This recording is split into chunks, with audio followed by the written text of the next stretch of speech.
Are we live? Hello. Good evening, all. Are we live? It's so good to see you guys. I had such a week. So thank you guys for all coming in and being here tonight for the Friday Night Live that we've all joined in together to see. Me too. What's going to happen? Who's going to entertain me? Good to see you, Bob. Bob is here. Welcome in. Boot, the spicy jalokia, is here as well. Sonia, good evening. Thank you for joining us. Manny, off your rocka, is in the house as well. Sandmaker, out there in the palms in the sand and 90-degree weather. Oh my gosh.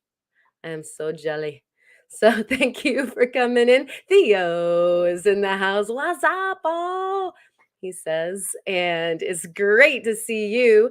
He's one of the superstars this evening, remotely. Let's see. We've got Jenny Stone. She's saying it's go time. Yeah, let's go. Diane Schultz is in the house. Good to see you as well. Thank you for coming. Sean is here. What a party. Here we all are. Hey, y'all. Travis is here. Steinkerns too, the turtles. We've got a little bit of turtle going on this evening, a little bit later. So must have known you were coming. We didn't bake a cake, but we do have turtle. So have turtle will travel. Ken is in the house. Good to see you, Ken. Oh, he's saying he had 78 today. Just about perfect. I would have to say so. We were 55, and there was like a chilly wind coming through, and I'm still a little verklempt and flummoxed and all the things from being sick. And so if I have a coughing seizure, just everybody talk amongst yourselves until I get over it. But yeah, 78 sounds a lot better. I haven't been doing much outside because it's just the wind blows right through me, when you're sick. Let's see. And Scott Argyle is in the house. Very good to see you. Welcome in. Steinkerns to you all. What's in your moose this evening? I'm having tea.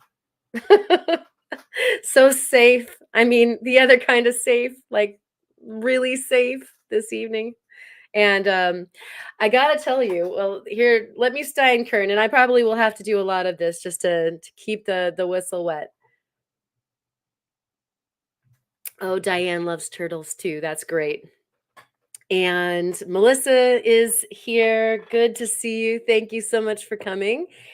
And what we have on deck tonight, we have a loaded board tonight. It is so chock full of wonderfulness. It was like the universe opened up and just rained wonderful things on us this week. And so I got a box from Theo, and so we've got some wonderful things that Theo put some fun in the box for me to play with. Like I got these insane Labradorite slabs, and this is going to do it absolutely no justice. You can see some of the rainbows coming through there, but like unreal material that I cannot wait to saw and polish and do fun things with. And so there was that, but he put some special goodies in to the box just for you guys, and the MicroZone. So we're going to go into the MicroZone with some of the fun things that he included in the box. And turtle material is one of those things, it turns out.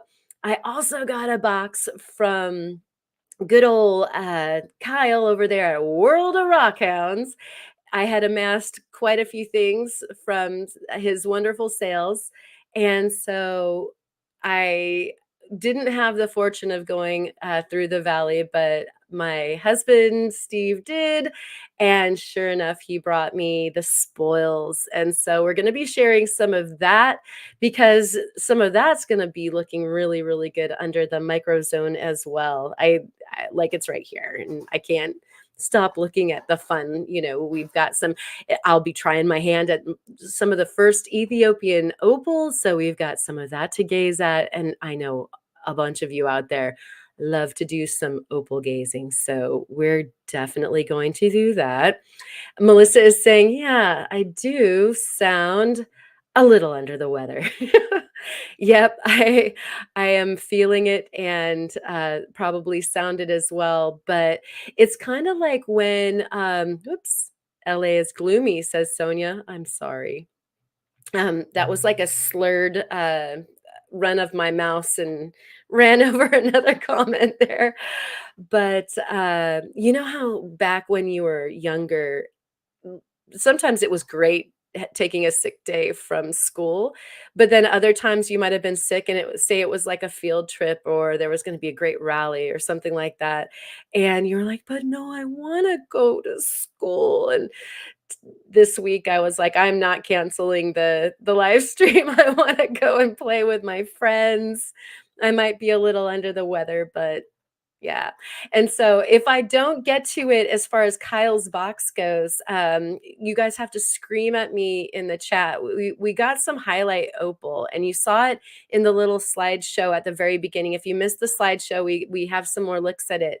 But we definitely want to look at that with the UV light. And so we've got some opal gazing to do, like I said. And oh my gosh, Bob, we're starting off the evening in such a nice way. Thank you so much. Uh, I really appreciate it. I feel so behind on everything, including fun. I haven't gone outside, it feels like, for days. I don't want to. I don't want to share it with anybody, whatever this is, and so I haven't been out doing anything. And so thank you guys all for coming over, and we're all going to be able to hang out and have our fun with a bunch of rocks this evening. And I really appreciate you guys. I can't say this enough. And so thanks from the bottom of my heart, Bob, for starting off this night right. Thank you. Oh, Allison is here. So we've got a few Allisons. It's not the prairie one, it's the one with the W. So welcome in, Allison. Great to see you. And Eric the cat is also here. Thank you for coming, Eric. Fantastic. John is here, and he's actually the giver of the highlight opal. And so, well, I got 2 lumps, and one of the best of the 2 lumps is from John. And so thank you, John. And he's waving hi to the Rock family. Fantastic. You guys are all like just having all the great greetings going on in the chat, and I love it. Oh my gosh, awake loner. Oh, that's so nice. Thank you. I really appreciate that. Love these fossils. And if you didn't get this from the thumbnail, and thank you very much, Awake, for reminding me, Theo's box came with bits of turtle and shark's teeth and some, like I said, other things that are going to be really fun to look at underneath the microscope. I'll give you a little spy on one of them right now. We've got this great, big, huge fossil plate. Whoa. And some of it is now on my keyboard. But here we go.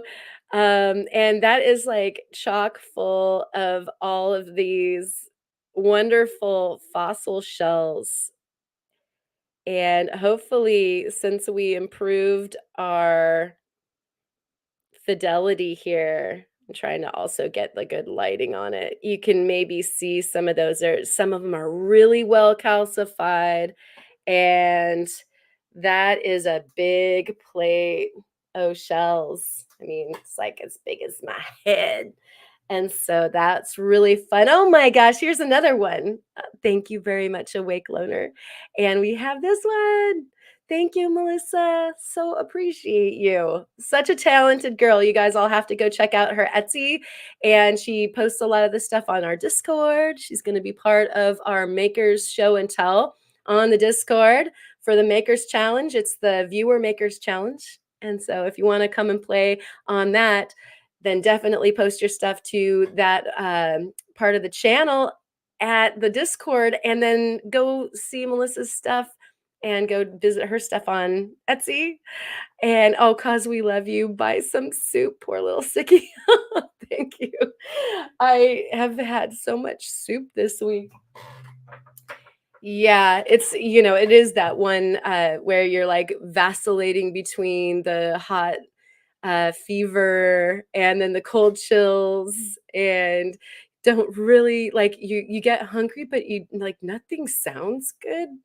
And so lots and lots of tea, chicken broth, and then hitting the soup the last few days. Um, thank you. Lots and lots of citrus. So everybody stay well. If I can just say one thing to you guys, stay well. May there be good things in your cup, and stay healthy for sure. And thank you for that, Melissa. I really appreciate that. Steinkerns, everybody, hydrate. Everyone, hydrate. All right, and let's see. It looks like we're pretty caught up. And yeah, thank you, Allison. I already am feeling better. It was way worse. I mean, a few days ago, you guys, I would have wanted to do the live stream, but I wouldn't have been able to keep the voice going long enough. Gulp, gulp, gulp. Yep. Steinkern John. And so looks like maybe Manny shared some wise earlier or something. Okay, and so Theo is saying the video is uploading. I can be more active in the chat now. Wonderful. Yeah, I was just soaking up some time for you, Theo, so that you could settle, so that you could join us. Like I said, it's going to be nice to have him along for this ride to fill in some of the blanks on the knowledge. I was viciously messaging him earlier today, trying to make sure I had some of my facts right. And Papa's Gems, did I miss you earlier? Welcome in. Thank you for coming. Yeah, that I couldn't hold a thimbleful of memory today, so a little bubble-headed. So it's nice to have some training wheels on the old brain, like cranium training wheels today. Um, so what I think would be super cool to start off with is I did take some pictures, and you guys saw some of these in the slideshow if you were here early enough. And if you weren't, then great, you're getting a short rebate on just a few of them. But sometimes when we're looking at things underneath the microscope, stuff goes by too quick, or maybe the picture isn't as good. And so I did want to share some of this stuff with you. This is a 40x view of the Labradorite, and as you guys know, the stuff is spellbinding. I just dove into a deep, deep pool of Labradorite. Not only what Theo had sent me, but also I believe this picture and the next are from a piece of Labradorite that Jules, um, over there on Kyle's live streams, gifted me. And so I definitely wanted to give her a shout out for the Labradorite and the Mookite. And these guys, oh, this looks really familiar. This is our background currently. Um, Beautiful, beautiful color. And I took these pictures at 40x from the one that I got from Jules, only because it's already been polished. So it takes a better picture.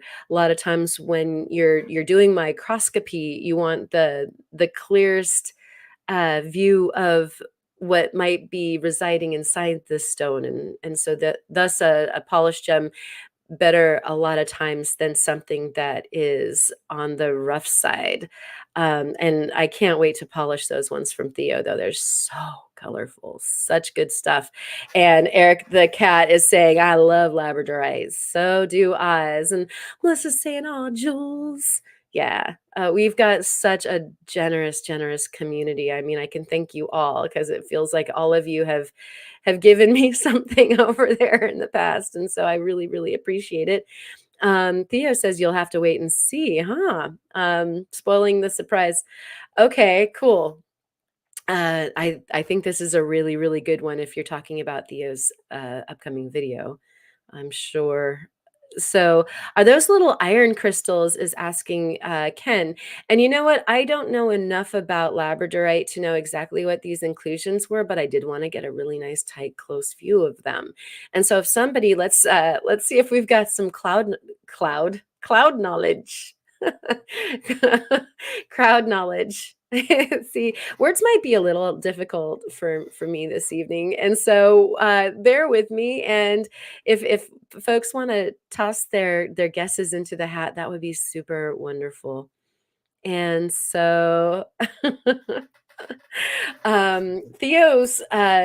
Kellison's um, channel name is Theo Kellison.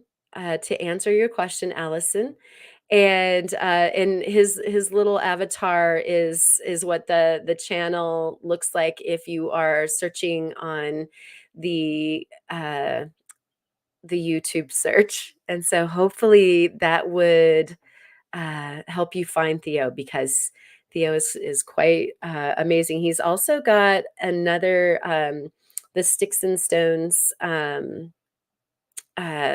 channel as well, which is um, now I'm wondering what you didn't come up with a name for. So the anyways, sorry, distractions. There will be tangents. I warn you. Um, the second channel that Theo has is more of the projects that might not fit the just rocks and minerals style genre. So lots of woodwork and that sort of thing, epoxy, wonderful, crazy sculpting and wildness going on over there. Which is a great way to describe the second channel. And so definitely look into that, Allison, and thank you, Theo, for popping in. And so what we've got next is Phantom Smoky Quartz from Theo from Montana. And these are phantoms of the Smoky that these guys find, and this is probably at about, I want to say, 15 to 20 magnification. So we're not as tight as we can go, but you can see the variety of sizes of the Smoky plus the different hue changes. We will take a look under the microscope live at this material. I'm just giving you guys kind of a preview with some pictures so that you can lay your eyes on some of this before I go under the microscope without a net. Sometimes it works really great, and then other times you wonder if sometimes pictures aren't a little bit better to convey some of the magnitude of what is micro, the magnitude of the microscopic. Yeah. And so here's another picture of our Smokies. Lots of different densities, I guess, of the hue, the saturation of color inside. And so you can see these tiny little crystals up front in, just this tiny little candelabra, and they increase in some darkness as you're going back away in some of the larger crystals. But the world in there is just quite appealing to dive into. I think everybody wants to live in a cave like that. And so Theo is saying these smoky clusters are absolutely insane. Those meshes are insanely loaded. And the little samples that he sent me are pretty neat. Let me hold one of you one the one that these pictures have been taken from. Put is this guy here. And so if that gives you a reference of scale, I think that that's always handy, is that's what we're looking at. And, some of those points in the last picture might be, this is kind of like there's even some action going on there in on the back of this little plate. It's like Lando Calrissian's, Sky City or whatever, got uh, stuff going on both sides. At any rate, lots of very, very small crystals, and that's why Theo was thinking that this would be great for the microscope, which I happen to agree very much. And so let's go back here. And so we're gonna delve a little bit in more into that. A real quick question for Theo is what might our is that a valence of or an oxidation of iron, all of this yellow material in the plates? You might want to might help us if you do know something about that. Micro Smoky, nice, says Jenny. Definitely lots of clusters and types for sure. Sam Maker, I love that when things go like big, smaller, smaller, smaller, smaller, and like just almost into infinity. Very, very cool. And John did share Melissa's Etsy right there in the chat, and so you can click it, come back, and then save looking around, but definitely do so. That's awesome. um this here is John's highlight opal that he gifted me, and so the first picture is its gorgeousness with regular light, and I would say that that's maybe 5 or 10 as far as its magnification, not terribly close, because this is quite a lump. I'm gonna switch us here really quick, and there's our lump. And so you can see in reference to how big I am, that's a very nice juicy uh highlight opal, and it's the firstliest that I've ever had. So I think this is so exciting.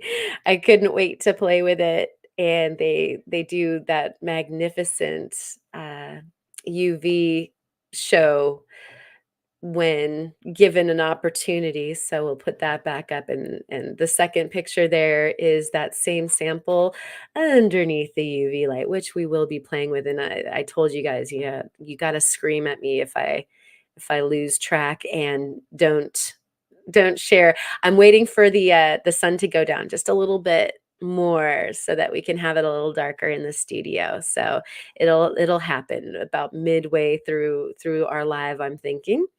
And John is a sweetie. Thank you so much. And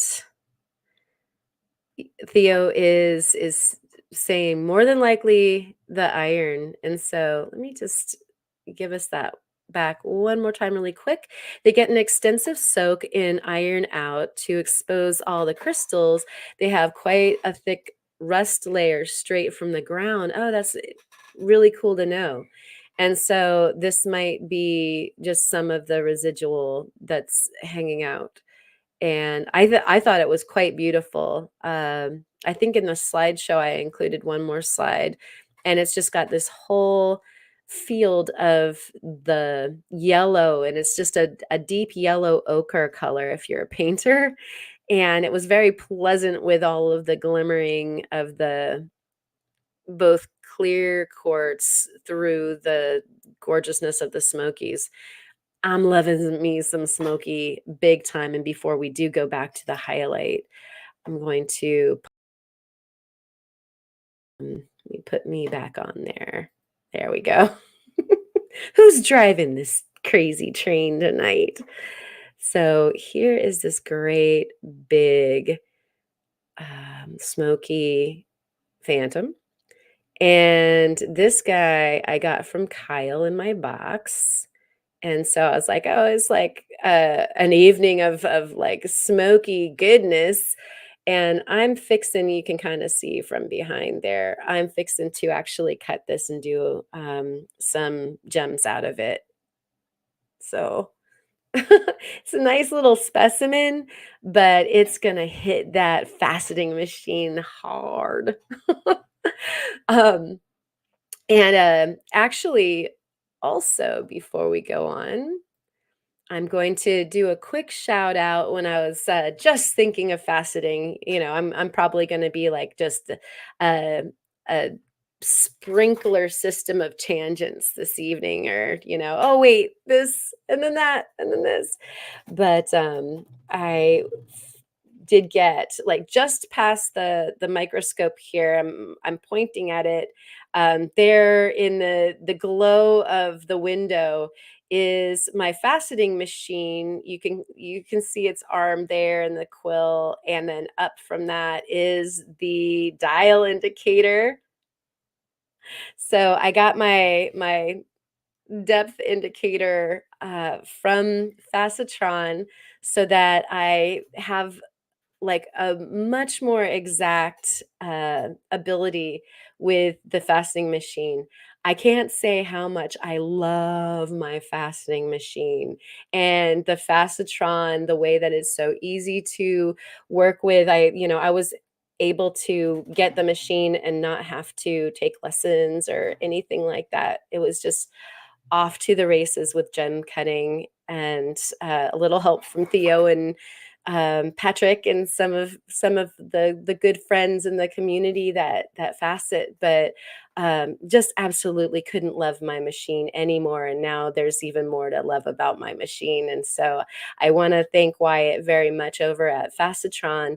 And he's there to do service for any of you guys too. So if you have any Facetron needs, there was a point, I want to say maybe last year or the year before that, when Facetron did go out of business, and Wyatt scooped it up, and he's 3D printing and machining, or creating designs for all of the things that you need, the dops and the dial indicators. Like I just got any of the parts of the Facetron machine that you already have, or if you want to get a new one, you can. And so he saved the day. And so yay for Wyatt. All right. Femme Mécanique Designs is in the house, and I just love that name. So good to see you. And do the honeycomb, says Theo. And that's funny because like it sounds like it's like a dance or something. Like okay, but actually it's a cut. It's a design for a faceted gem design. And that's Theo's been like chucking a bunch of great designs at me, and I was so nervous to try several of the different designs because I just didn't feel that confident trying to eyeball, like, say, a Cleopatra's eye or something like that. I just wanted the exactitude of having the gauge. And so that's kind of like gonna be my water wings now, or whatever, for jumping into the deep side of the pool, so that I can try some of these really exciting cuts like the honeycomb. So yes, sir, that's coming soon. And so is the Cleopatra's eye and the yin yang, and just there are so many cool cuts out there. Some frosting. Gotta have frosting on your gems, right? Yummy.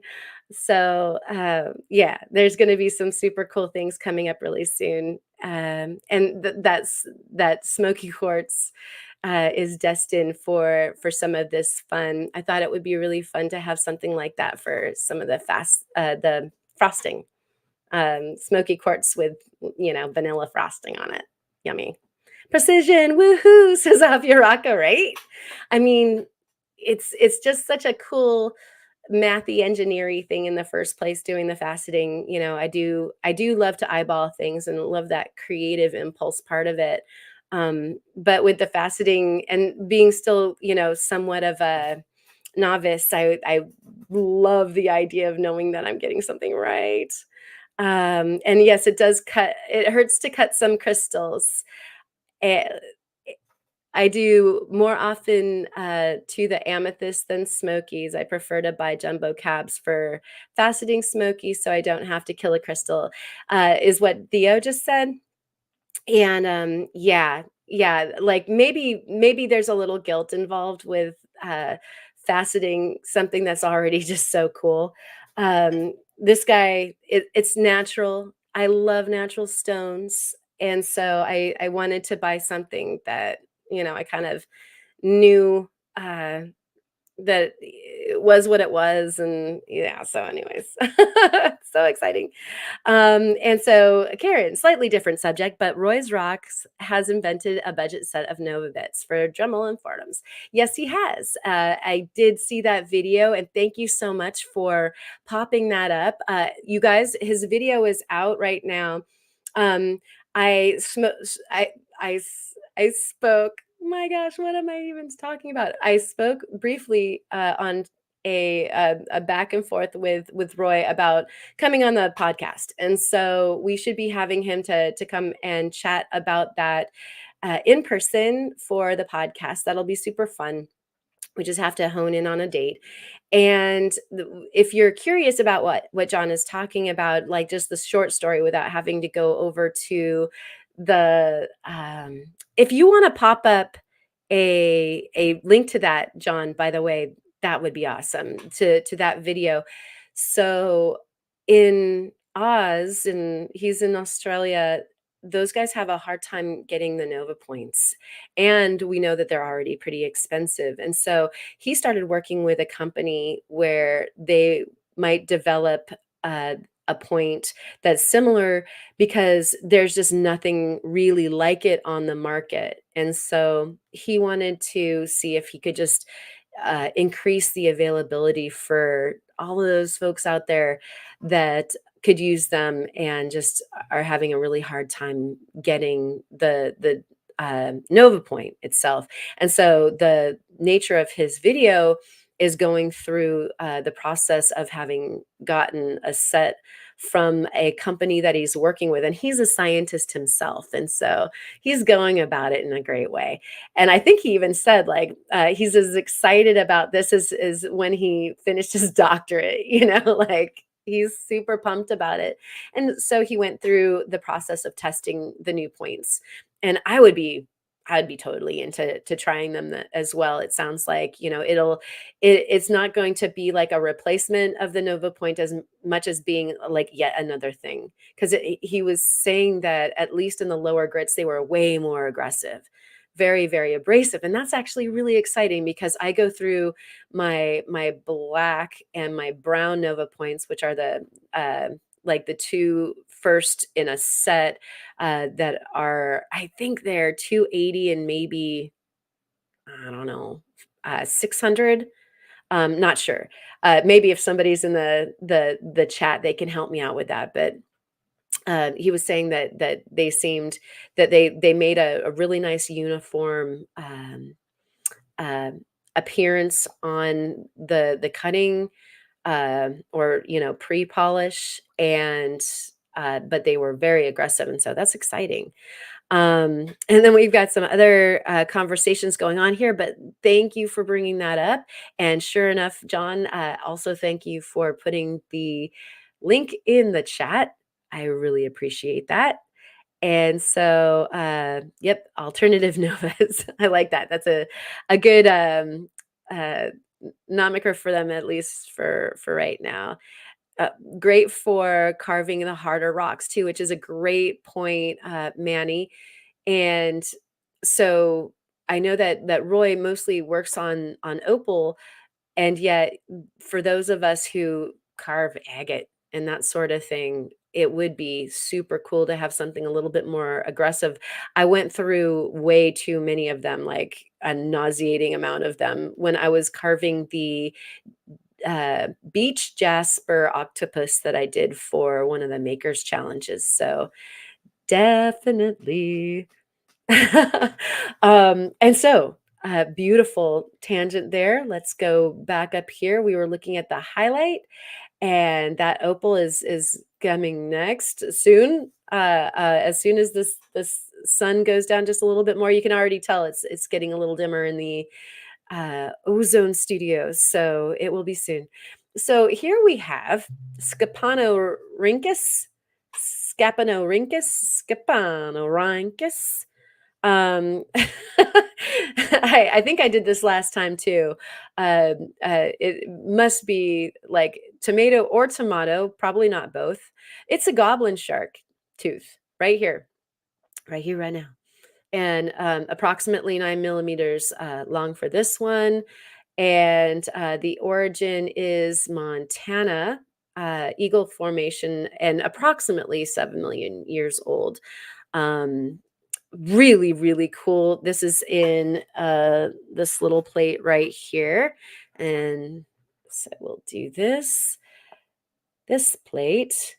And so I know you're not going to be able to catch an eyeful of it just showing you this right here, right now, because they're pretty darn small. Um, and so we'll be perusing this guy on the microscope as well.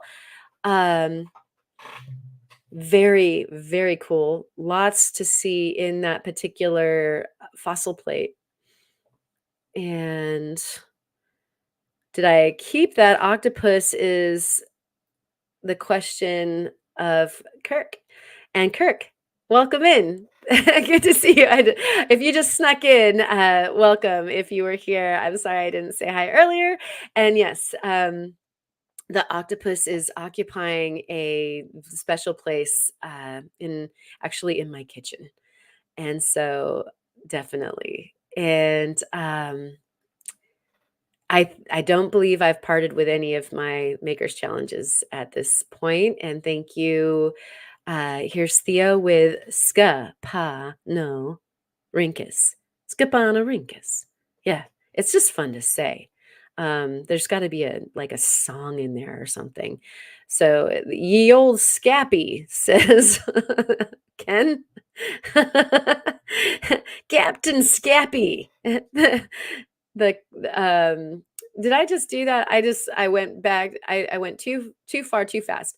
And so first of all, that goblin shark is muy feo, guys. That is a scary thing. I believe they're not quite extinct, right? They pull them up every now and again.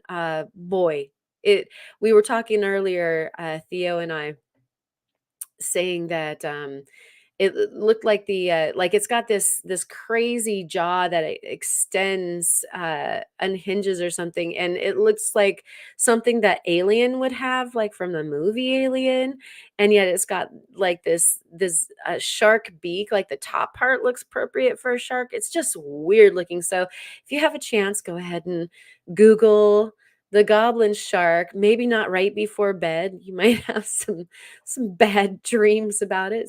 It's pretty gnarly. Um, and Theo's having trouble with his autocorrect. I hear you.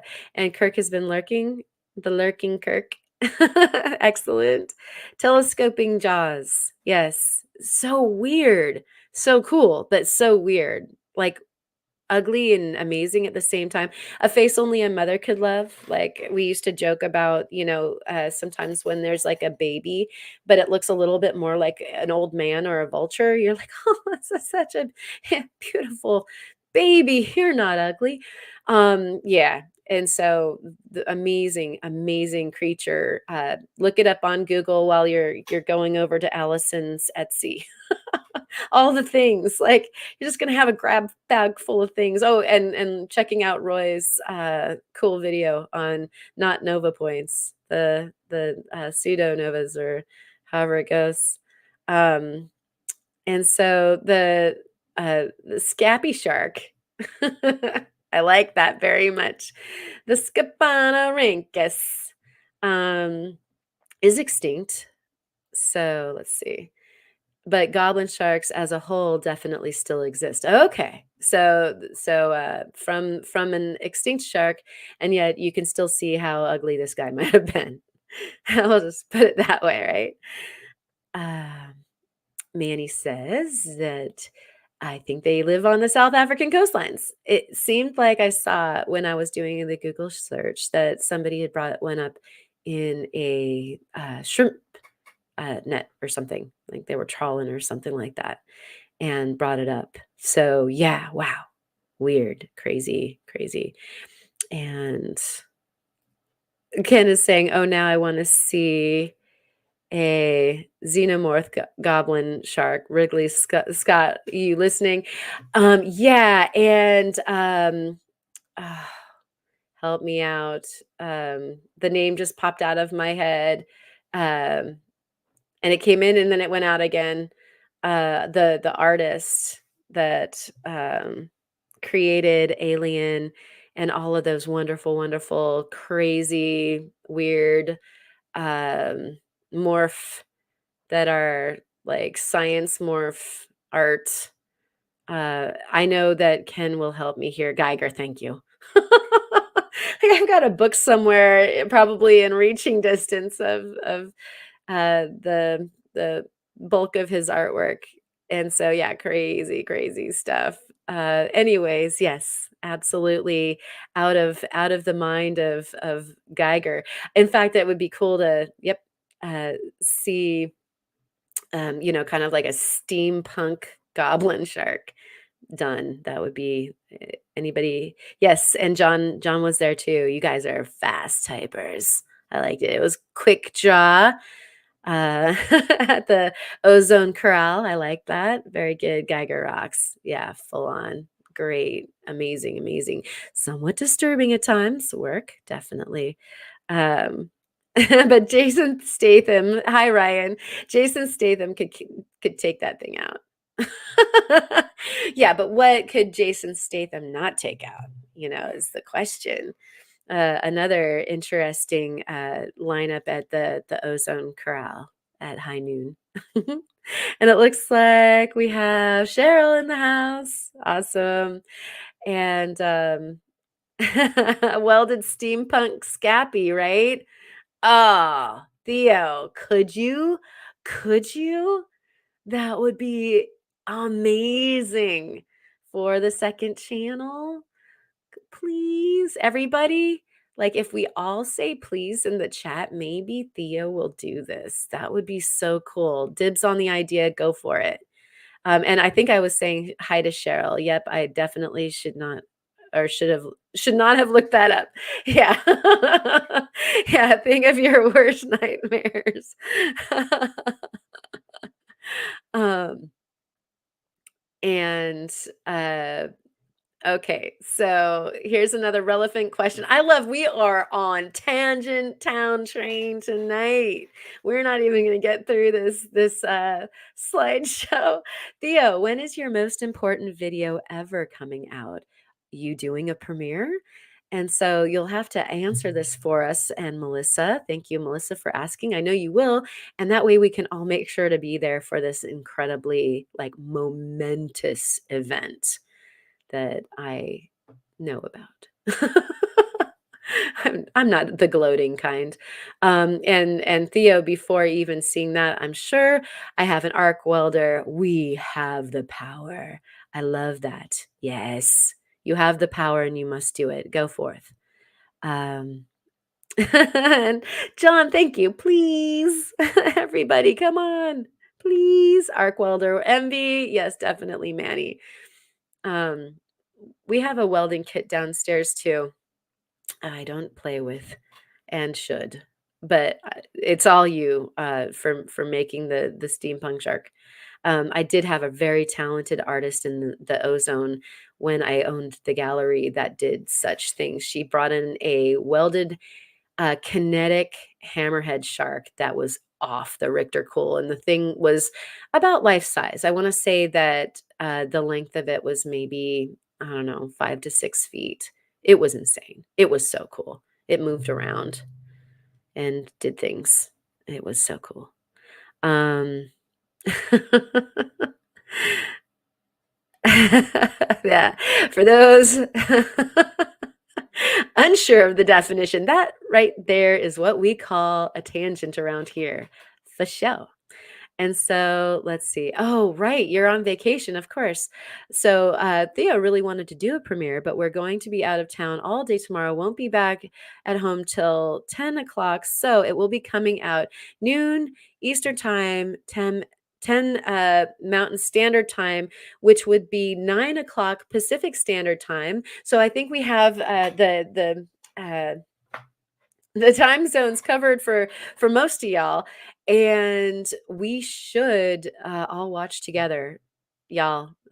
We'll be there for you, Theo, even though you'll be out and about doing, I'm sure, excellent and fun things. So thank you for sharing that information. And Soul was saying that she thought it looks like a shark wearing a swordfish for a hat and an angler fish for a face mask, right? It's like the Hannibal Lecter of sharks wearing like the goods of other things. I don't need a face, I'll wear somebody else's. So yeah, crazy. Thank you, Cheryl, for sharing that.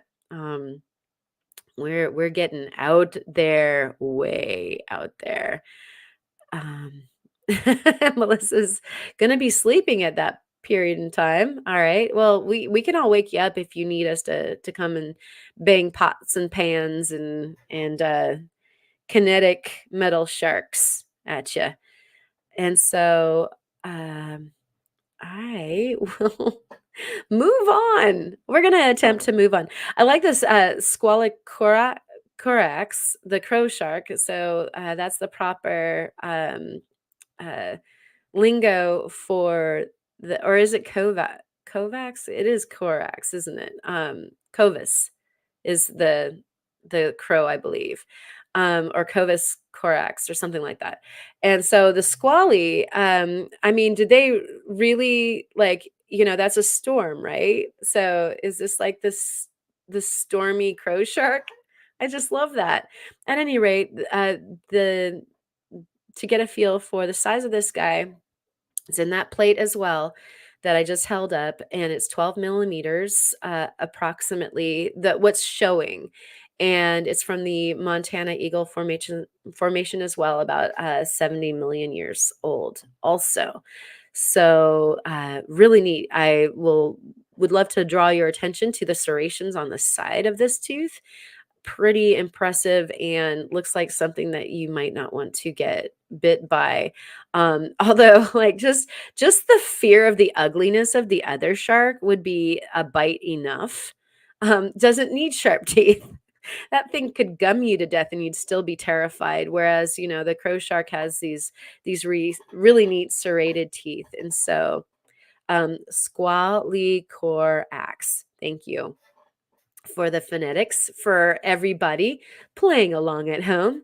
There's your phonetics, and you can have the little bouncing ball go over the top of it if you wish to sing it.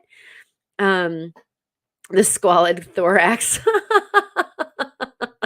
Squalid thorax totally sounds like another good band name, opening up for Chum Truck and some of the other good band names that we have come up with here.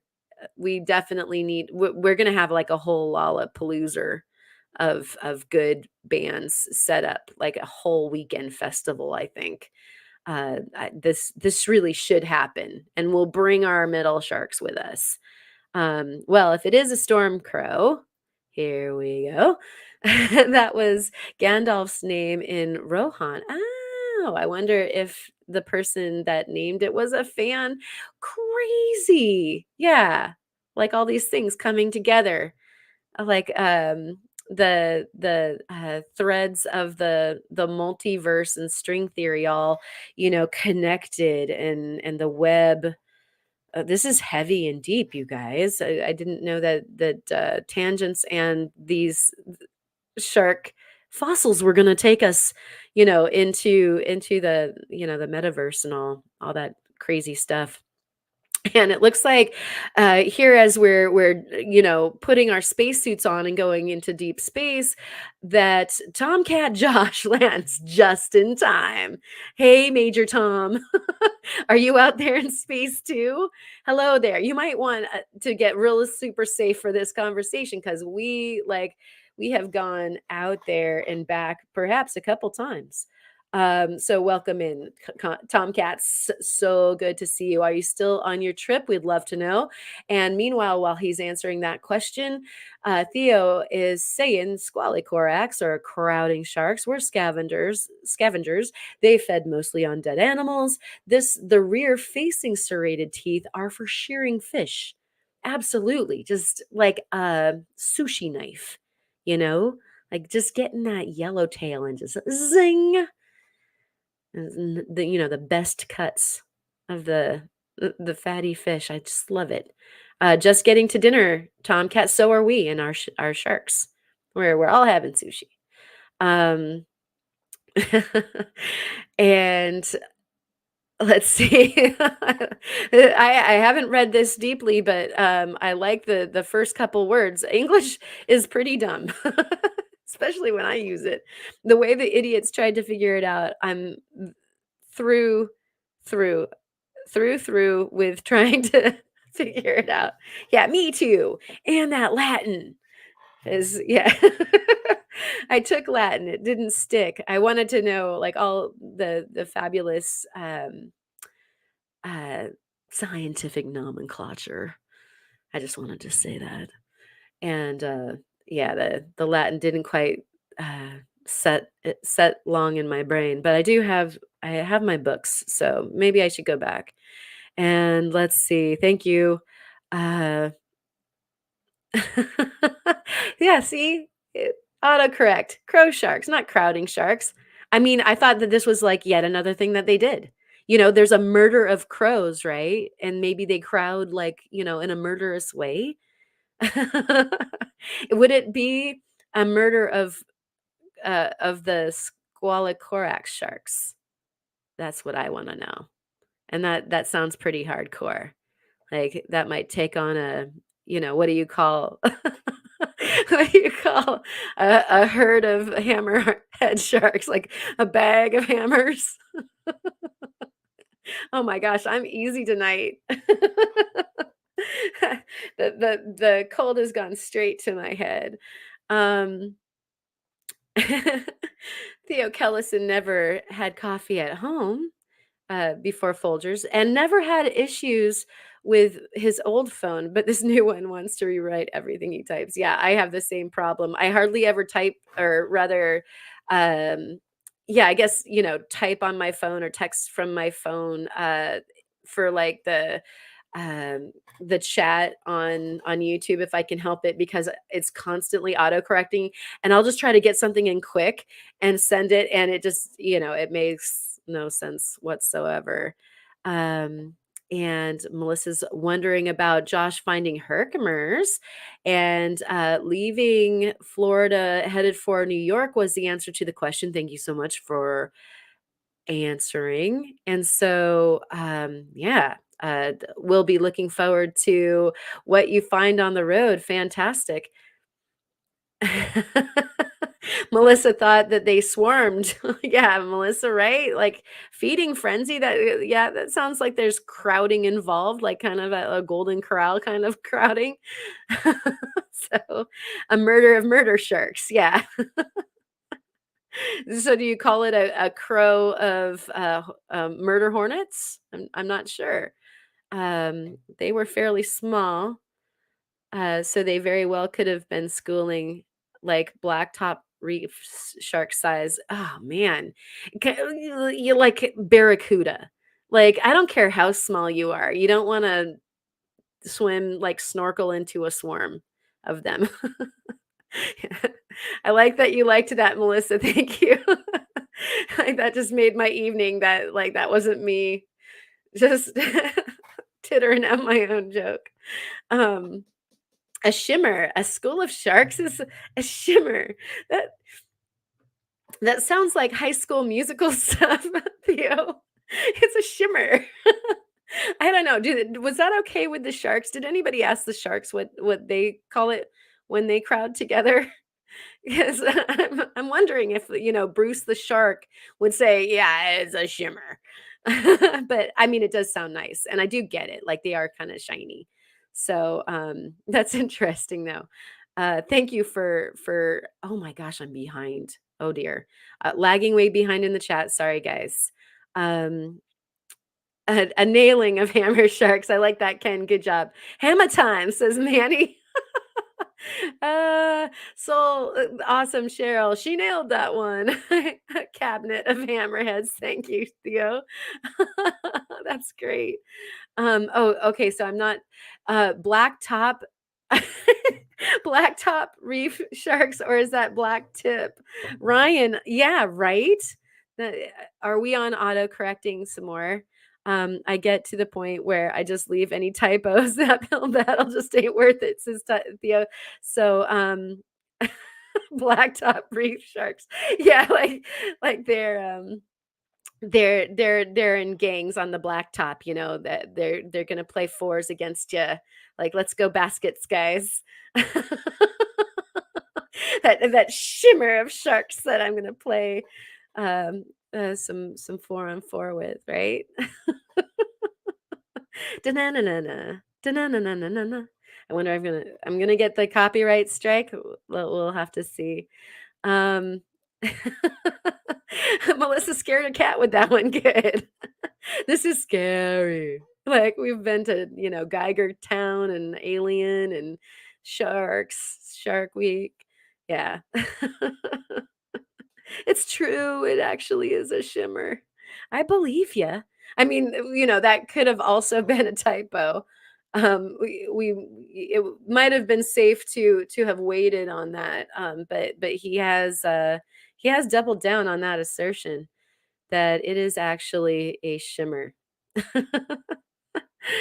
Oh, alligator gar is a scary thing in freshwater, Bob's Rocks says. I can only imagine. Gar are crazy. Um, a gar, a gar. It just sounds crazy already. It's that time in the evening when even words just sound funny. No, but a gar, it would be a cool thing to find over there in Kemmerer, since we're riding the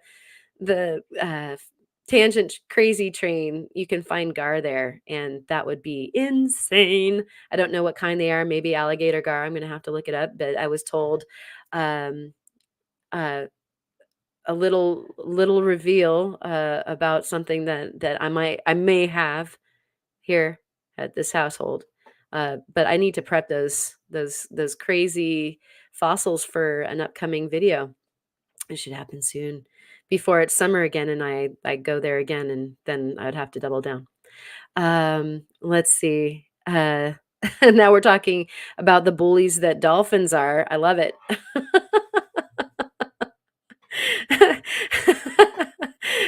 He says that they're bullies, but disclaimer, I love dolphins and don't condone the shade throwing of cetaceans. Agreed. Plus, they might hear about it, and then you would be unsafe in the water. There might be bad things that might come your way, as far as that's concerned. Yeah, Cheryl's saying that I bet the sharks get teased by the schools of dolphins, right? What do they call the schools of dolphins? Is it a school? Because, yeah, shimmer. I'm sorry. I'm sorry, sharks. So Theo says that they don't talk about the river dolphins. They don't get invited to the functions. That's great. Um, yeah, and Boot brings up a great point. Dolphins have saved people from sharks, so definitely not throwing shade. They truly have. I think that that's so cool. That they'll like try to warn people or herd the sharks away. It's pretty neat. And so here we have like I have a job and I'm gonna try to continue. this, this has been great just hanging out in the chat. But I'll try to also steer the the ship. Root mouth plate or fish tooth here of a fossil in that same plate. It just looked so not like a pebble. I mean, you've got the diminishing kind of almost crinoid like repetition there uh, of that spherical body. And this is approximately 6 millimeters in its length, and also from that same plate. So from the Eagle Formation, about 7 million years old over there. Western Inland Sea situation. A pad. Oh yeah, a pod of dolphins. That makes perfect sense. Thanks, guys.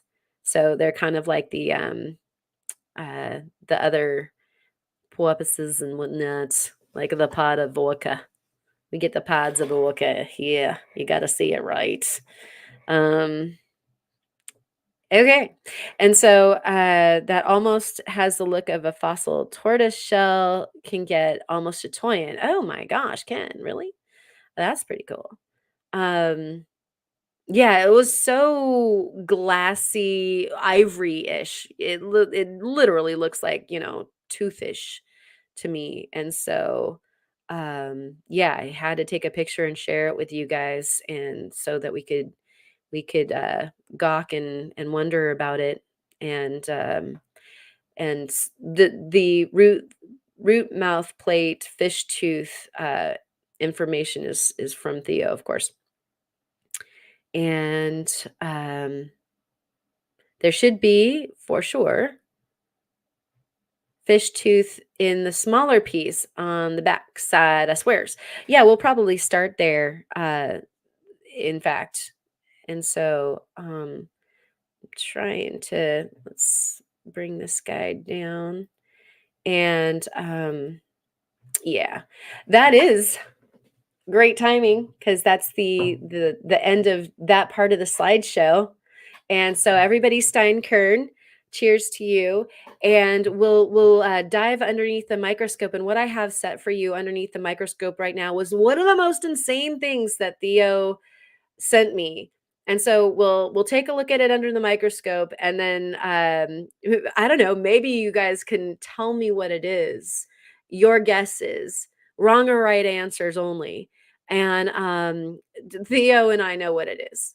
And so it'd be interesting if anybody can guess what this craziness is. So Steinkerns to you guys. Ah, yes, tea. It's good. Um, and we'll bring this up on the stage. And it looks like we could get rid of our little bar. So you guys can go ahead and start your engines. Start your guesses on that. I'll take that away.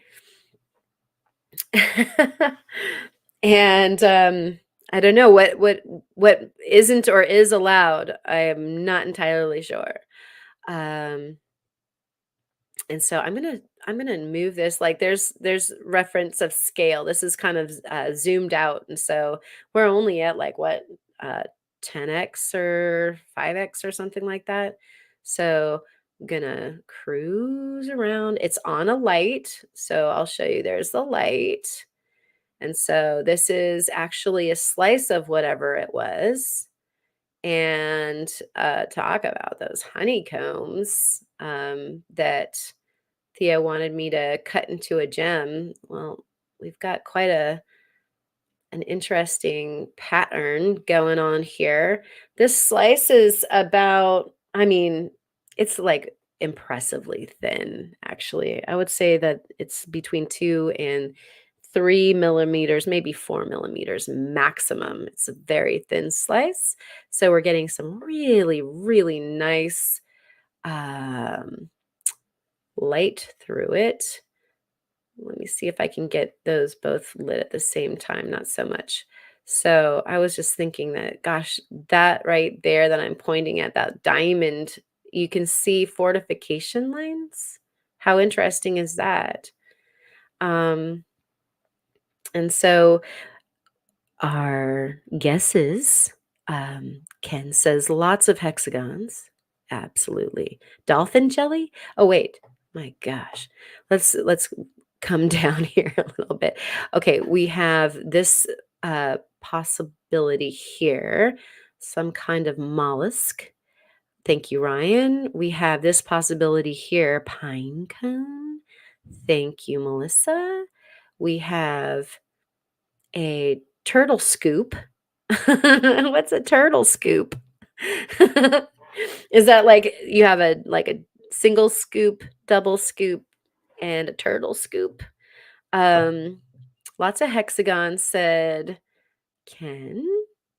And we have the fossilized brain matter. And Jeff says it's been a long day and just stopped by. And thank you so much for stopping by, Jeff. So good to see you, and say hi to, oh, here it comes. Pardon me, Victoria for us. Excuse me, everyone, for that. And let's see, we have quartz embedded in something. Wrong answers only. Sure. Wrong or right answers. The stuff under Theo's nails after a day of hounding in the Yellowstone that he sent to me. Yeah, it's fascinating, you guys. This is the actual digit. So he sent me the finger with the fingernail and the debris underneath it to put underneath the microscope, because he knew it was going to be so compelling. Wait, what? Says Melissa.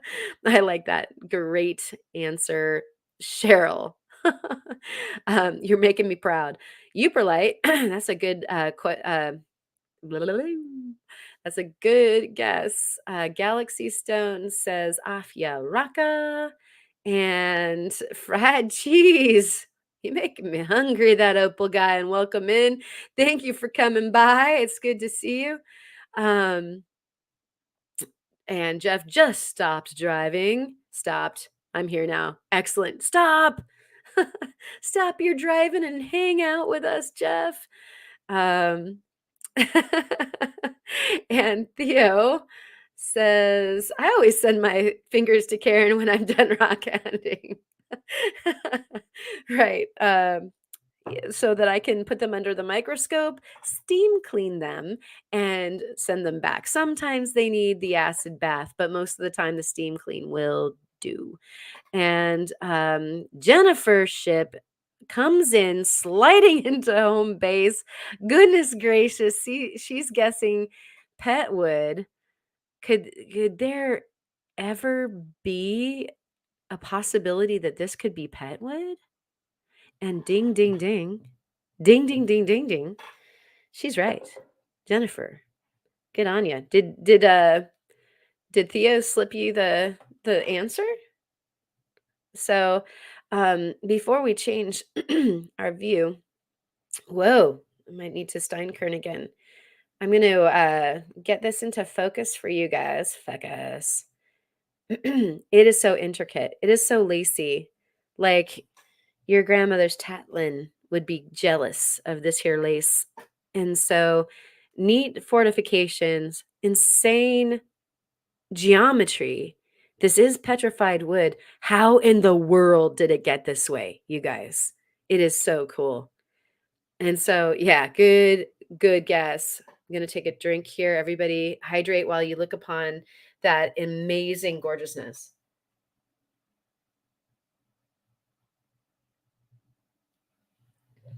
Right, Ken? She's obviously a ringer, a plant.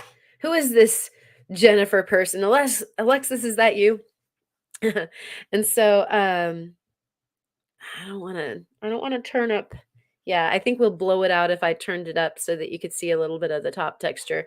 But we'll cruise around this a little bit more, and then I'll show you this slice. Here is a dead giveaway view. I'm gonna swing us over. There you go. So there's the wood looking stuff right there. But that's really the only part, like this right here at the bottom of the screen now. is the only part that really looks like petrified wood, like on the whole piece. There might be a little bit more wood grain swinging over to the other side, but really it's quite impressive how not like wood this is looking.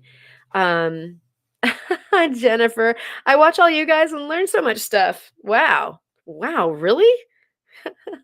So that Opal guy just asked if it was palisite. And actually, if I didn't know any better, I would have thought it was. Absolutely. Before I like tried to pick my magnet up or something. Let's see. I'm glad I haven't posted this video yet. Whoops. Did I let the cat out of the bag too fast, Theo? That could have been an easy answer. Otherwise, that's next week's video. Oh no. Was I supposed to share this? Theo? Did I do it bad? Let's see. Still doesn't look like it. It is focused. Yeah, actually it is. And so it doesn't look like petrified wood. It absolutely does not. I'm going to get this wet really quick, and that might actually help a little bit. Sorry about the light flashing y'all in the eyes. But we'll go ahead and put that back on. And that's very reflective-y. Nope, that didn't help at all. That took us in the other direction of not helping. So what I'll do is this and show you guys that. Unrelated internal thought that I realized it had been an easy answer. I cut this rock in that video.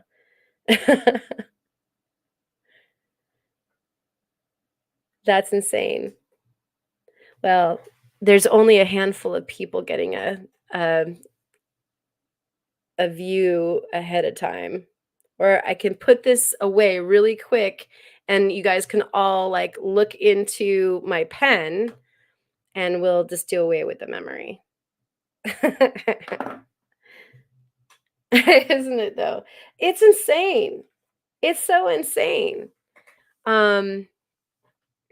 So yeah, that is like crazy. But yeah, I would love to know if anybody has an idea as to why it would have such geometric cellulars, or I mean, it's the replacement, the whatever crystals were growing inside this piece of wood decided to be so geometric as opposed to the other way that wood is typically permineralized. Let's see, I wanted to do this side and I wanted to get it over by the wood grain so that we could maybe take a look at it under the microscope. Genuinely have no explanation for this specimen. It is insane. Oh no, that's fine. No worries. No on spoilers. I don't mind. Okay, I'm so sorry. I'm not like either. I like didn't get that this one should not be part of the box, or I'm like too bubble headed to be a good secret keeper. I'm just gonna beg being sick and not keeping track of reality very good. So I'm just gonna zone us in on that one bit. Let's just go all the way. We could go all the way. Not quite bright enough actually to get it backlit, and I can't bring it too much closer to the microscope because it wants a field of a certain amount to operate. It'll just have to be a lighter light, like a stronger light. If any of that made any sense whatsoever. The microscope itself needs a certain amount of space in between it and its subject to be able to see it, if that makes sense. It's about 6 inches. And we did get quite a bit closer though here as I'm moving it around. So maybe we can find that section again. It's about as tight in as it wants to go. We're gonna get this without hopefully making you guys too sick. And I mean nauseous sick, hopefully not sick like me. I'm trying to figure out on the specimen where we are. Whoa. Yeah. There we are. Huh? Huh? You saw that already. Let's bring it into focus at the very least so that you can see me smearing around on something that's focused. I mean, like you can see how small, like down to like the crystals. Like it is very detailed, very, very geometric. I guess that's our bit with the wood. I mean, it's just not very wood looking. Being a person that deals so much with petrified wood, this one blew my mind because I just have never seen wood. Let's see. And so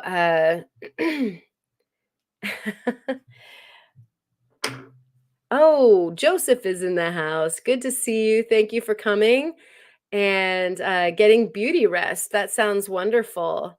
Multiple stages of permineralization is Ken's guess. I like that very much. I mean, it would definitely have to be for sure. And I'm just wondering what event would have made it so that the crystals of the minerals were what dictated the shapes instead of, so often the mineral replacement, the cellular structure is what dictates the shape, like the minerals permineralize the cells. And so why did it be a crystal structure instead? It's just amazing. I had made it wet, so that might have been what the flash was, Cheryl. Um, and Theo says he genuinely doesn't have an explanation for this specimen. It is truly insane. That is so true. Softer wood with less structure. And so that's something that Ryan offered. I'm loving this discussion. And a little bit farther up, somebody asked if it was palm. And I'm not sure, but like it seems like that might, those two guesses might go together. Um, and I like the multiple stages of permineralization for sure. So it's Sonia says it reminds her of burlwood. Yeah, like if a cubist did burlwood, it would end up like that for sure. A chunk of punky wood petrified, and then a new round of silica-rich fluid came in and filled the voids. Yeah, I like the idea of that, Ken. Yeah, I like it. Like filled in pocket rot. Yeah. I'm digging it. Yes. And so, wow, though, like, how often do you even see when something is part petrified wood and something is part limb cast?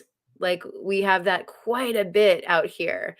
So, this particular wood must have had such perfect, like, just the perfect conditions to set up that way, whereas so often our part permineralized and part limb cast pieces of petrified wood out here, still the casting follows the wood. Is just and then it becomes whatever crystalline it is. Like most of the time we have the agatized petrified wood limb casts, like when it's an amalgam of the both of them. Just really, really interesting. This is so cool. Tiger Eye is here. Good to see you. Been lurking, rushed home to be with y'all.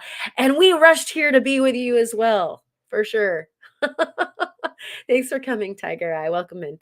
And Jennifer Ship is offering, wouldn't the type of wood make it different along with the minerals?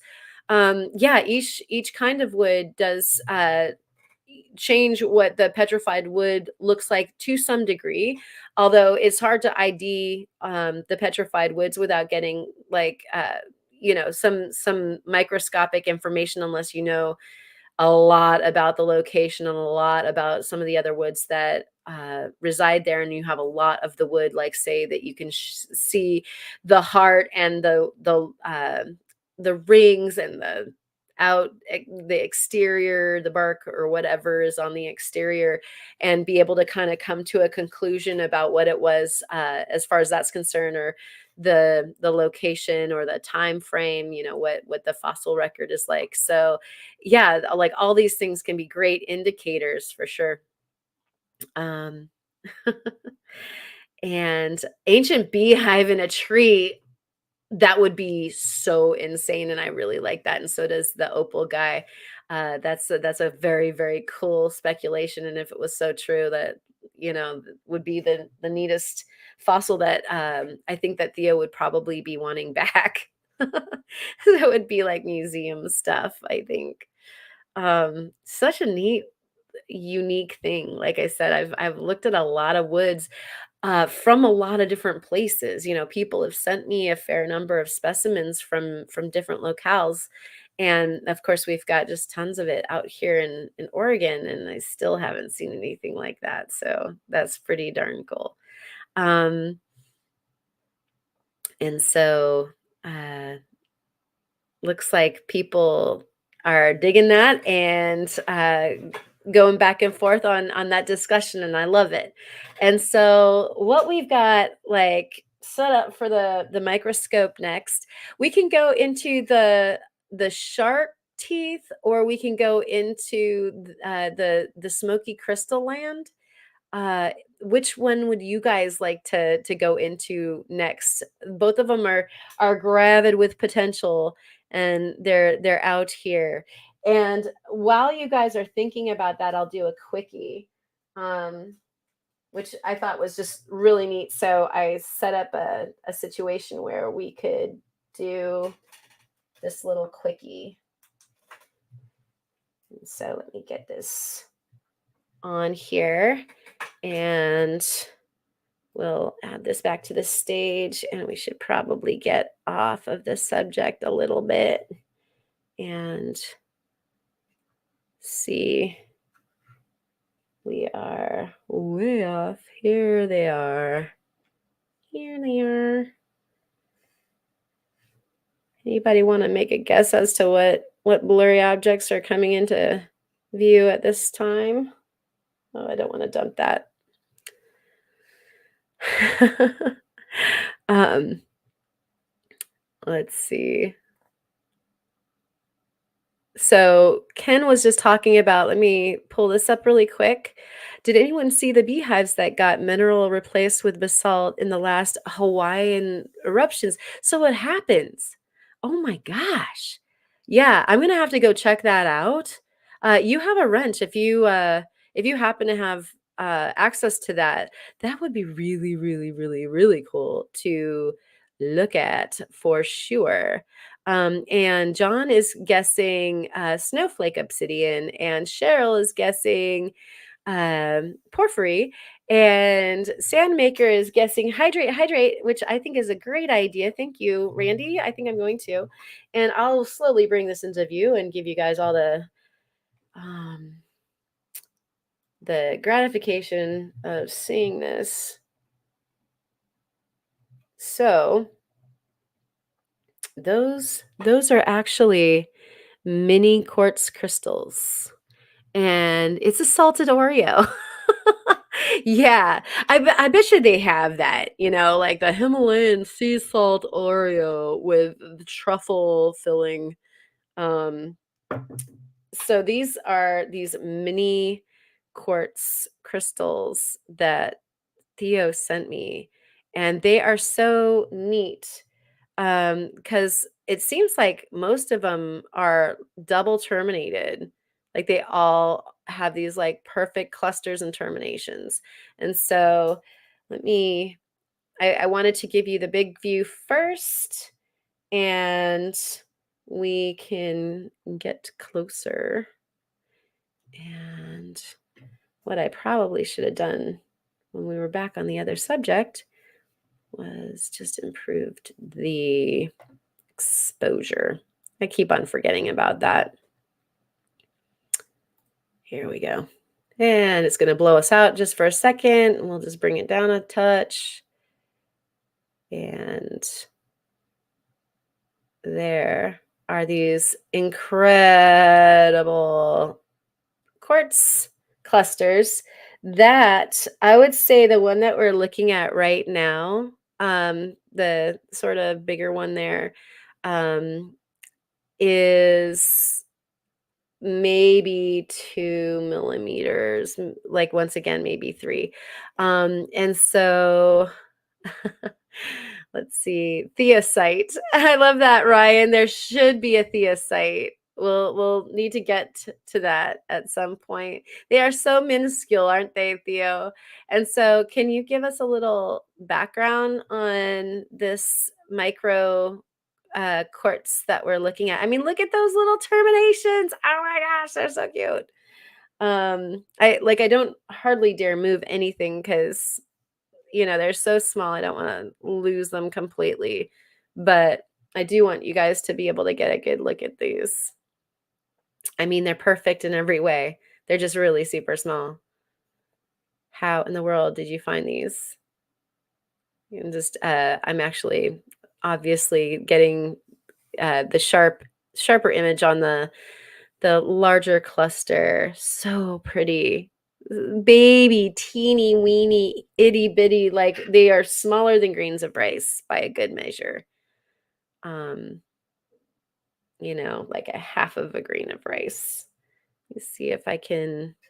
Ugh, like he's so small, I don't want to get too movie groovy on him, or else we're gonna lose him all together. Like I carefully poured them into this little container so that we could get a black background. They were in a baggie, and I swear one of them popped out, but it like landed on the pedestal that I'm using, and I was like, oh my gosh, if that had gone into the carpet, it would be gone forever, like in such a serious way. So just using the exposure here really quick to lighten that up a little bit for you. These were suspended inside of Bear Canyon agates that I broke open. Get out of Dodge City. That is so cool. Here, let me put this up for everybody. That's not a fingerprint. It's the ocean floor, right? A nano quartz. Uh-huh. Pardon me. There's that lovely hacking cough.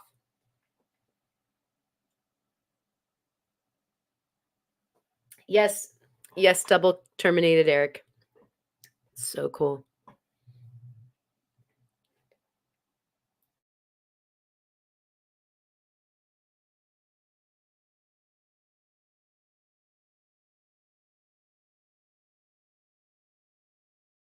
There we go. All right. That's some good epicac or whatever. I actually had some super chill music for our crystal and otherwise viewing pleasure. And so while that is going on right there, I'm going to go back and see if anybody voted, because everybody got all excited about these little guys, and we forgot to vote on whether or not we were going to do. Oh, Mr. Turtle Montana is here too.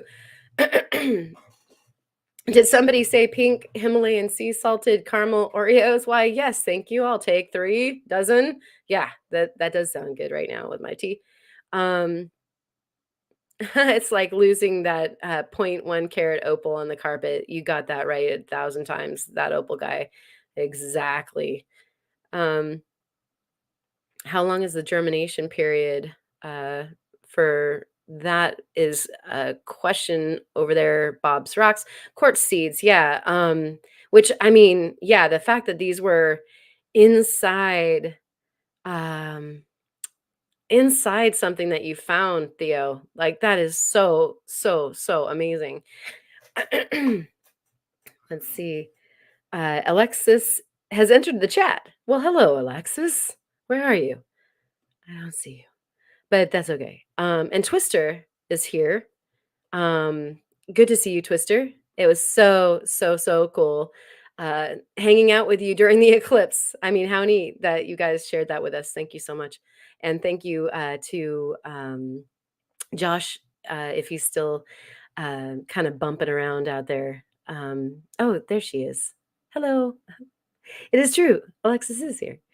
Um, and so let me like talk amongst yourselves and gaze upon this gorgeous crystal. Actually, I can kind of tour us around a little bit um, while I'm doing three things at once. Is the deal when you're trying to do a live stream anyway. So nothing new here. Let's see, put that guy on, fade it up a little.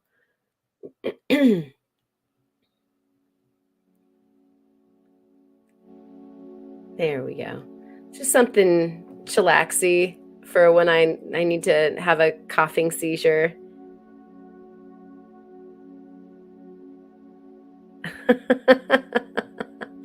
Yeah. It's not real. That's hilarious. So this is not Pink Floyd, just so that all copyright strikes don't happen. I promise, copyright free through Epidemic Sound. Little vibe music here. And Kyle's here. Howdy, Kyle. Thank you for coming. We're looking at some of these like teeny weeny seed crystals, quartz that Theo did pop in my fun MicrOzone box. And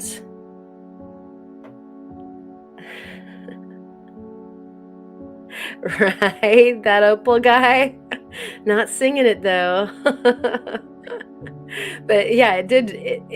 Right, it's that Opal guy. It isn't pink, but it is similar. Yep. I like it. The first couple notes, I was like, "Wait, what did I did I do a wrong and put the wrong thing up?" So beautiful crystals. Let's tour around just a little bit more and see some of these like double terminated guys. I mean, they're impossibly small and they're impossibly perfect at the same time. I mean, look at that. They're so neat. Like there's this massive cluster over here. I'll bring it closer to the action because it was kind of hanging out in the corner. So let's go over there. Look at that. Look at that. It's like this mini druzy conglomeration. Just freestanding, free floating. Wow.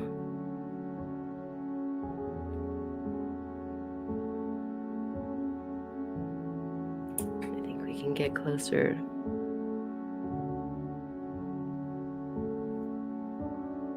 There we go. And maybe a little more light.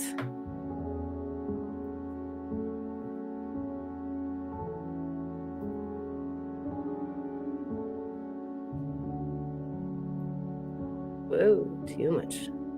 Although that does make them look like diamonds. Yeah.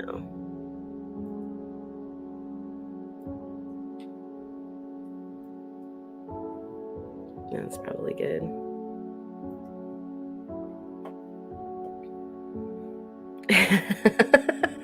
Jenny's telling on Theo for giving away one of his fingers. I always give them back. They're just for cleaning and for, taking specimens.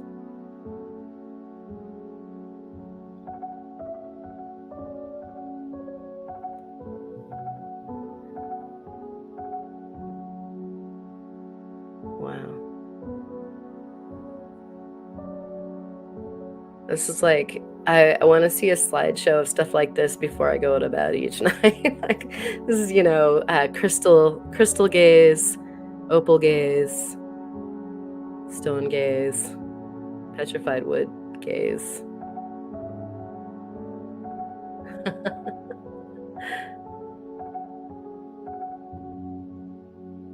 Do they react in the UV? I don't know if these ones do, but boy, that halide sure does. Wouldn't mind putting that underneath it. The sun is almost down, so we're almost there. Yeah, they're not doing anything. It's more the lint right underneath them. So, but that was a good call, and you guys can shout at me for trying. Let's see, man, Jared would have loved this music. I remember when Kyle did a podcast show show and tell with ambient music, and he was loving it.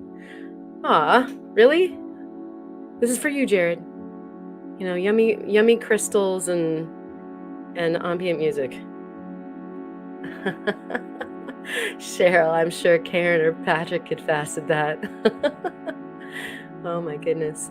And that Opal guy, people really get mad when I give them the finger. What am I doing wrong? You gotta take some tips from Theo. Theo, maybe you could do an auxiliary video about that, you know, probably for the Sticks and Stones and Fingers channel. That would be good. I remember when Kyle was on the podcast, LOL. He's on a balloon somewhere now, says Kyle. Somewhere. Hopefully it's taking you to Oz. Go see Manny and Rookie. No, you know, Roy. For sure. And Mr. Turtle Montana is talking about doing a reveal video for Discord. That would be great. Yeah, and Twister is saying they are so perfect. If I dug something regular size like that, I would scream loud. So true. Yeah. Shine on, you crazy diamond, Jeff. For sure. I can do that. How to gift a finger has been on my list for a while, says Theo. Yeah, great for the alternative channel for sure. And Jeff is also remember when you were young. Yes. Okay, so I think the crystals kind of have it right now.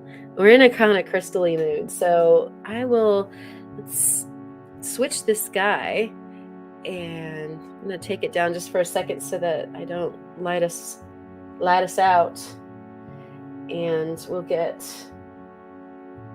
another plate on here. You guys did get to see some from that first plate, so I'm thinking one of these smaller plates might be really nice. And when I say smaller plates, they're in these little baggies. And I left them in the little baggies so I could remember what everything was. Because Karen's brain isn't quite sharp this evening. I got ill on my brain. But when I was saying Lando Calrissian's little skyport thing, I mean, these guys really do. You know, they're just kind of crystally all over. What a fun plate. And so to rotate it around, it's got like crystally goodness, smoky phantom crystally goodness on all sides. These must be so much fun to mine and discover. So that's so that you can get kind of a size reference. It kind of looks like a little bird's nest with a smoky quartz phantom crow shark in the middle. And so let's see about getting this guy on here. Move that over. Might have to adjust the height a little bit. I'm adding some percussion to the beautiful ambient music.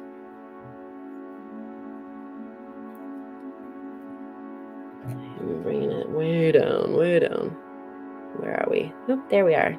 Hello. Let's zoom out a little. My gosh, you are very pretty. Look at that. Go out so that we can see what we're looking at.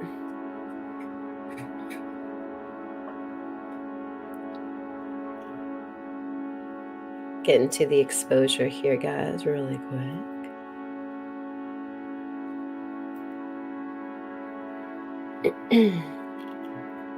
And find out where that focus wants to be. Look at how dark these smokies are. And I love that that's like white quartz. It's in like a white quartz bed. How neat is that? Let's take that guy away. All right. And you guys can see my cursor now. All right, we will get closer.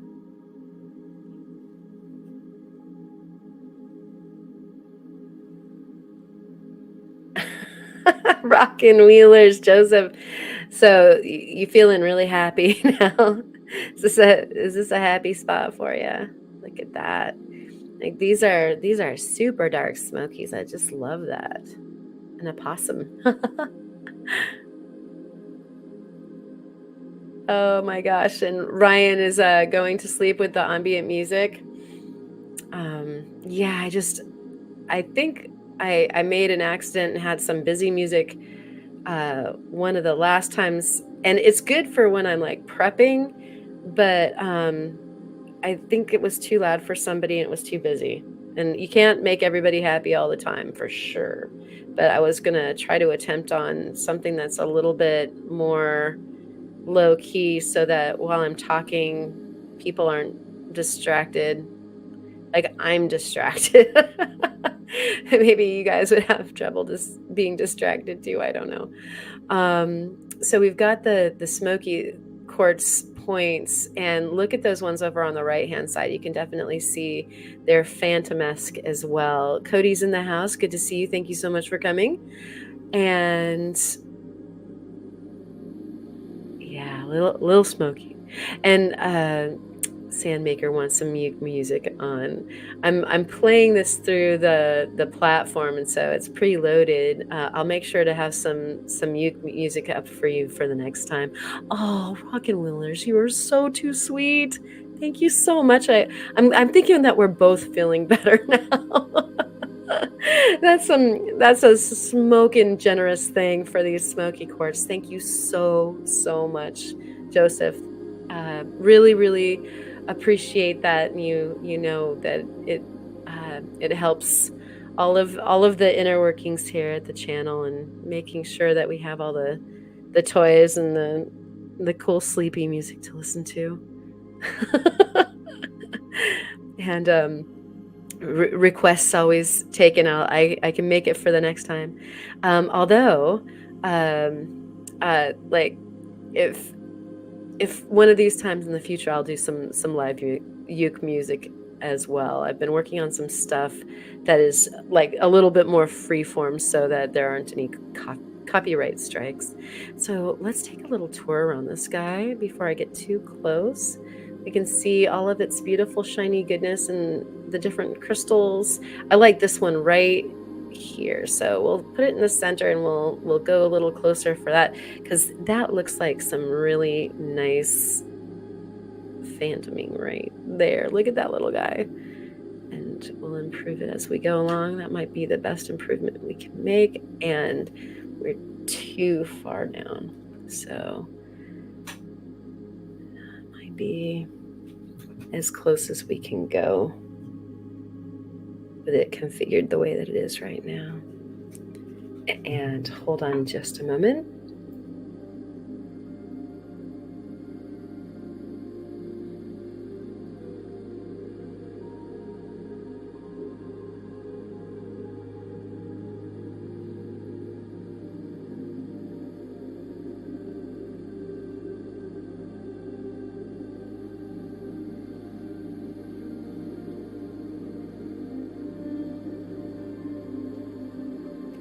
If I could play like Bella Fleck, I would be playing, and that would be the channel. I wouldn't have to feature rocks, I guess. I still would though. Yeah, I'll do the ukulele by request coming up soon. And I love bluegrass. I love Bella Fleck. I love all of this, y'all. The fossil rock anthem sounds good. Yeah, absolute musical geniusness for sure. I'm gonna turn this guy around because there was some crystally goodness going on the back. And I kind of wish that I had this in the vise so that I could rotate it for you in different ways. But I think that, even the back side of this is pretty darn neat. Let's take it out just a little bit so that we can get the focus. I mean, just these little crystal points going in all different directions. And I'm wondering if Theo has to, if Theo acid prepped this guy too, and if this stuff is still holding on, like if it would, it would have more acid bath would take some of this of the yellow away. I'm just wondering out loud. And I'm holding it with my hand, and that's why it's bouncing. But I just wanted to take another look at that. I mean, these, again, good microcosm stuff, because these crystals are so tiny. Like all these that we're looking at right now are like a millimeter under. So it's fascinating to see. It's so much fun to see these guys that pull these huge specimens out. And then also very compelling to see them, in this like teeny weeny baby form.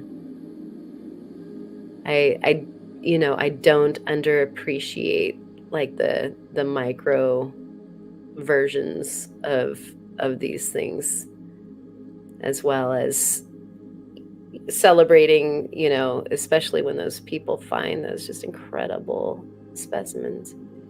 That one's really cool. Is that double terminated? I think it is. I'm gonna try not to shake too much.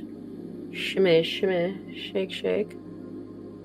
And we'll bring... Thanks again, Joseph, so much for your generosity. It's so appreciated.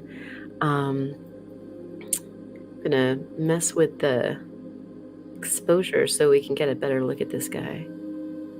Yeah, that looks double terminated. How cool is that right there? Get rid of that. So nice. Good night, Ryan. Did we put you to sleep? Oh, some mission might have been accomplished. And then over there below the big kind of guy that's like just lower than center but still in the center, looks like another Smoky phantom double term. That is so cool. What a nice little lineup right there. Theo is still here. And it say, the acid does nothing to the matrix. It has to get iron out bath. It may benefit from a longer soak in the iron out.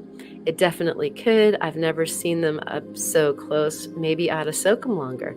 Yeah, I think that would be a fun experiment. And perhaps I need to get some acid, and maybe I could play with some of these specimens that you sent me. And we could do a before and after. Look at how just precious those little double terminated guys are. That's just so cool. Or I can't tell. Maybe that lower one is coming out of this this bigger guy that's sticking straight up at us. I'm not entirely sure, but Eric is saying that reminds me of the crystal shard from the Dark Crystal. Yeah, totally. These crystals are perfect. It's amazing. And somebody did say something about bluegrass or something like that up a little bit higher. That sounds good. That Opal guy was talking about KBSU having a Friday night show. something like I can do when I'm done with the live that has Bella and Grateful Dead all on. Says that's like some of the best stuff ever, and Grisham and all those guys. Love me some Newgrass Revival. Yeah, I saw that one. So I thought that there was something down a little bit further. Yeah. Anyone who thinks they don't like bluegrass. Okay, that's the one that I saw. Okay, so I'm all caught up, and it looks like Ken is also headed for the night to bed. Thank you so much for coming, Ken. This was a blast to have you along for the MicrOzone and our little crystal indulgence here. And so I think that we've had some smoky fun, and it might be a good time to go to the teeth. And so actually, in between the teeth and the smokies, I'm gonna scoot. And I'm doing this for a reason. I did say turtle, and so there's a beautiful Rothko void of like kind of a goldish brown, and we will return to that soon. But meanwhile, we have here soft shell, yay, a soft shell turtle scoot, and you can see this wonderful pattern kind of texture in there, like definitely one of the telltales. Really cool patterning there, and then the smooth part and the configuration of the scoot. I'm going over that way too far. That little bit at the end, letting us know exactly what it is, being a scoot and all.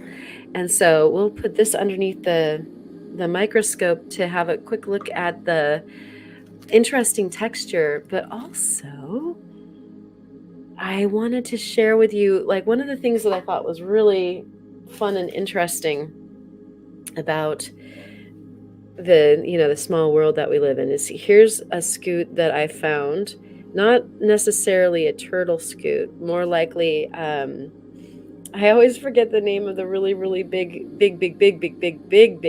fish that you'd come across in a river. And so I always think for some reason the word that comes to mind is like anaconda, but it's not. And so really quick. Oh, Lisa says hi. Hi back to Lisa. That's awesome. Normal scoots are smooth topped. Soft shell scoots are textured like that. That is so cool to know. Sturgeon. Thank you, Cody. Oh my gosh. Yeah, it just never comes into my head. Excuse me, guys. Yep, sturgeon. So this is thought to be a sturgeon scoot that I started to prep before I had the paraloid, and so I'm going to continue to prep it, but I needed to treat it because you can see how fried the edges that are getting uncovered are, and I want to at least take these two top lobes off and leave the bottom for it to be preserved. But I thought everybody might want to see what this scoot looks like. So this is a scoot from my beach, and like just not too different as far as like the inner textures and stuff like that than this scoot. And then just recently on the very, very last beach hunt that I went on, that I took you guys on, if you haven't seen that one yet, it's like the how-to. We found this guy, and that could be actually a turtle scoot. And so let's see if I can get you into that texture. That texture is similar. And so, and this one's simple. It's not, I don't want to say the other one's fancy, but it's got way more of the texture like the turtle scoot, like turtle scoots that I've seen at Kent's house. And so that is really kind of a neat corollary that we have. Those scoots are from Florida, right, Theo? And so we have two representations of scoots from opposite sides of the country, which is pretty neat. And do we have a time frame, perhaps, as far as the scoot might have been in? And sturgeon makes good caviar. Nice, Joseph. It's funny. I like Tobiko as far as on my sushi, but like I've never been like that into caviar. But maybe I'm missing out. But whenever they have like Tobiko tama and that sort of thing on sushi, I love it. Pardon me, you guys. That cough.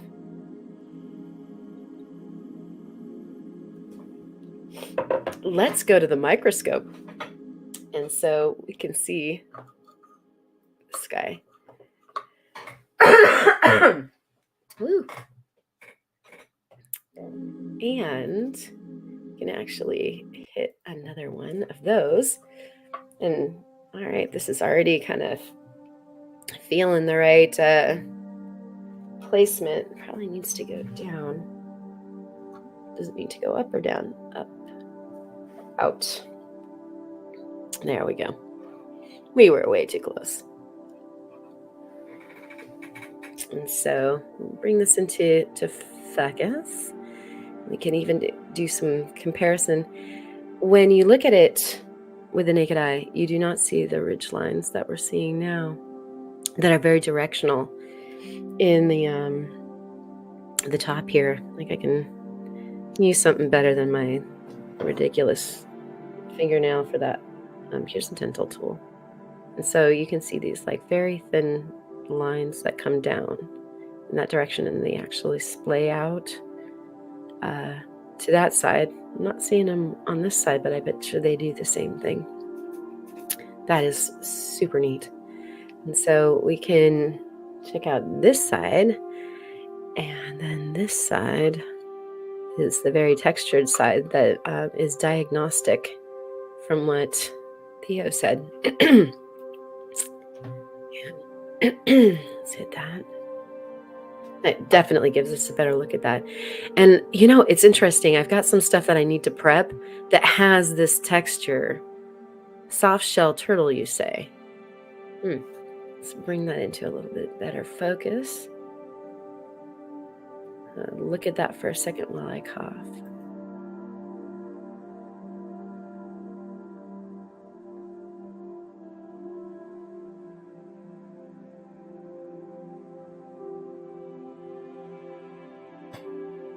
Awesome. So, do garfish have scoots? That's a great question. These would likely be Pleistocene. Thank you, Theo.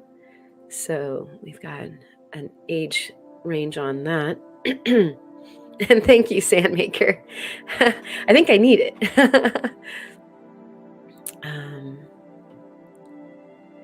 Oh, great. And the video is done, says Theo. So we can't wait for you to share it with us as well. It's going to be so cool. And Awake Learner way up there. That's very, Karen. Cool. All right. Thank you. Thank you, Awake Learner. And so the top and the bottom, very neat. We can get a little bit closer here and kind of take a closer look at this wild topography that is the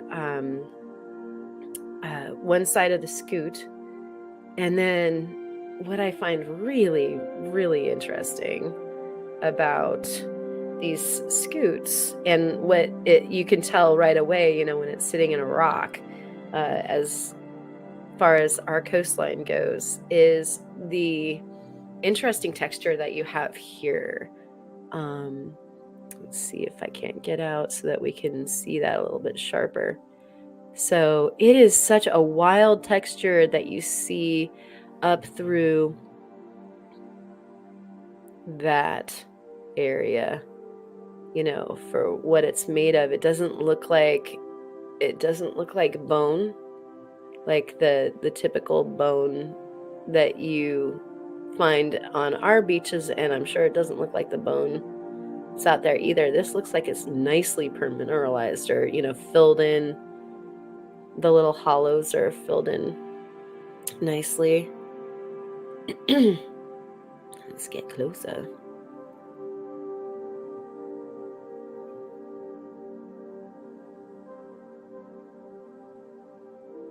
Yeah, it's just a really interesting texture, and you can see how organic it is. When you get that close, it looks kind of like fish bone. Like that whole center area, taking on pattern.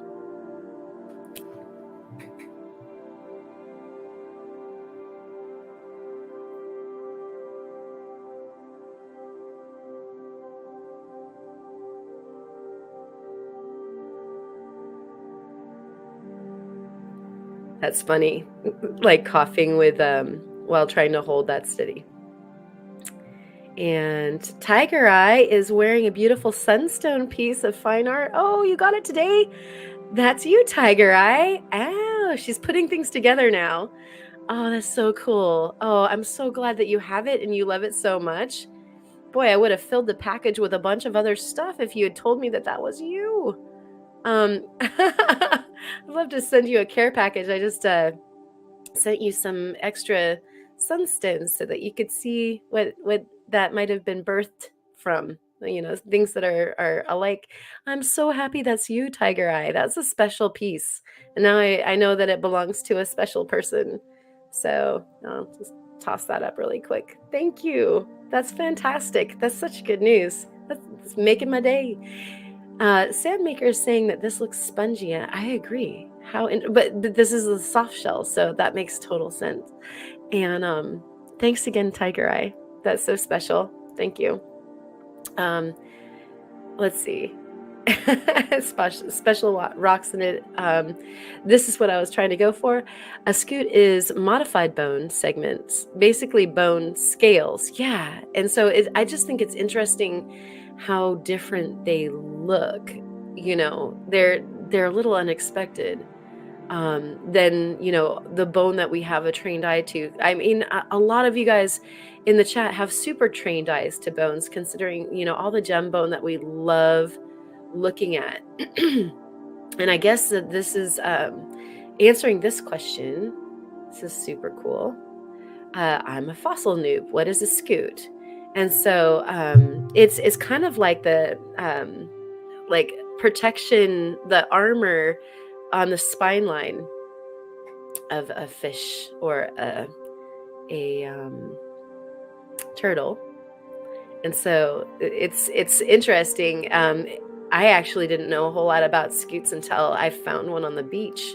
So like Theo said, modified bone segments, basically bone scales, and they're like protective.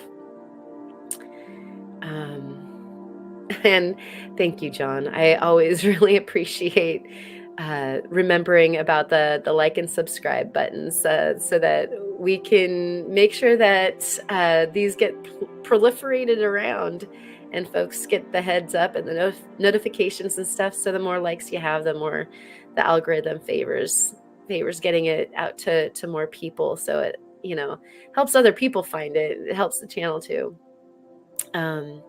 Same with the subscribe, and then that way you get to know about what's going on the channel. I've got big things happening, such really exciting things. And so just really quick for the comparo, we can come over to this guy from the Oregon coast, and you can see it's different color, and there's a different quality of it showing. Excuse me. But yeah, it's also very similar. You can see how laminated looking these guys look. Really fascinating fossils. Right through there, it's looking very much like what we were just looking at.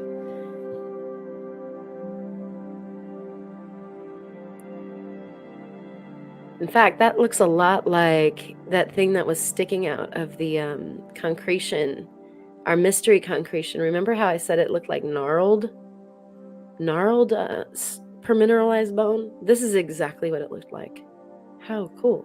Maybe that's a buried scoot in that concretion that we were playing with during I think that was the last live. How interesting that, you know, you could attempt to make a diagnostic or, you know, identification from live streams under the microscope. It's almost accidental. But yeah, that's what we're supposed to be doing with the microscope, right? Looking at it close so that we can see these details and draw the correlations. And yes, Karen, that's what it's for. But anyways, these are really neat to look at. And so cool scoots from Theo, looking absolutely fabulous underneath the microscope. And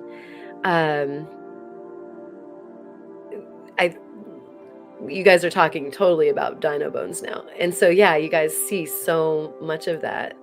It's very cool that we as a community are able to train our eyes by looking at other people's materials and learn so quickly from the sharing that everybody else does. You know, even if it's, you know, I love the live sales that Kyle does, because you learn a lot about a myriad of different minerals from what he's providing, and they're both in rough and in finished or polished presentations, and so you can see it looking, you know, a few different ways. I really appreciate that. And of course, all of your sharing and show and tells and whatnot, you learn a lot from people who are going out and finding this stuff and looking, you know, posting it.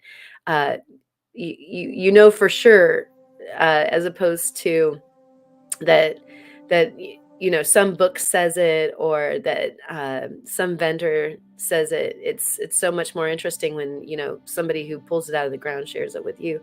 Or in Kyle's case, you know, he's a reputable vendor that is helping us with our education as far as that's concerned.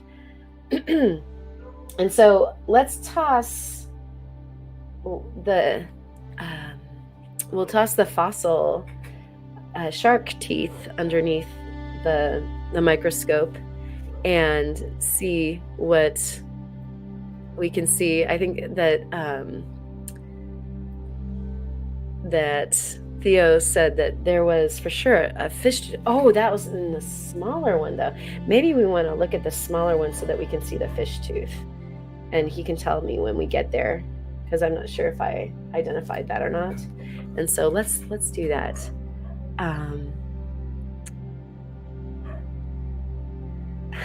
Guru Theo, that's wonderful. And Twister, I can't wait to get allergy season over.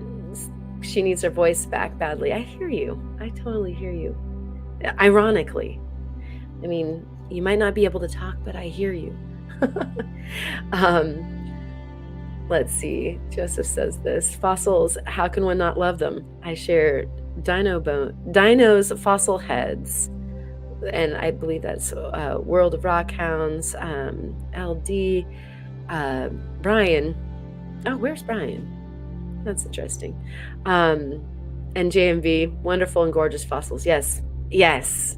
We have such an amazing community laying our eyes on some of the most incredibly cool fossils. And that opal guy, fossilized peanut butter jelly sandwich, absolutely. That is totally what it looks like. That's hilarious. Different from osteoderms. Interesting. It's a whole new and different world through the microscope. So true. And it's so easy to get lost underneath it. I mean, I go down, like, I feel like I'm going down in a submarine and not coming up for a long time. Wow, I did good. There it is. There's our tooth right there. And whose tooth are we looking at here, Theo? Wow, I couldn't have done that any better if I tried. Look at the draw. Chef clack. Yes, you're welcome, Jennifer. It's a pleasure sharing all this for sure. So much stuff, says Kyle. Yeah, and you're so knowledgeable because seeing so much of that stuff and having the exposure, and you're helping us be educated on all of that cool stuff as well. And thank you for that. The backside of the small one, indented pocket. It's there, I say, says Theo. Okay, we shall look at it. First of all, since I set this down and this was like pretty much already underneath the microscope, we should figure this out. And Tiger Eye said it has Karen vibes to all who may consider a future purchase. Thank you so much for that. I appreciate that so much, Tiger Eye. I'm betting that it's colliding with all of your good vibes as well. That thing is probably radiating like the sun on steroids at this very moment. How awesome. I am absolutely in love with that, but it is yours. We talk about on Kyle's lives adopting rocks. And so I'm so glad that you adopted that one and brought it into your forever family. That is so cool. I honestly do really, really love knowing where these pieces go, because every single one is unique and appreciated deeply by me, and so they're like little children, sending them out into the world, and so it's great that you have that. Very, very much. That's the Sharktooth, the Scappy. Okay, so I should have known that. And what's interesting is, so this is the Scappy too, and l'Escapé, yeah. And the Scappy that we were looking at before had two little like fangs that came away from the big fang. And so are those just different parts of the mouth have different configs of the teeth, and or are there little like serrated bits underneath the matrix, like there and there, just like the other one? Would love to know. And here's some Kyle love right here. Kyle is good and integrity is Joseph's most desired from an individual. I would have to agree with that. And I really appreciate that appraisal as well. That like is deeply appreciated, because it's a huge goal, and it's something that I really, really appreciate in other people as well, for sure. And of course, Kyle, doll, bashful blushingness. Thank you.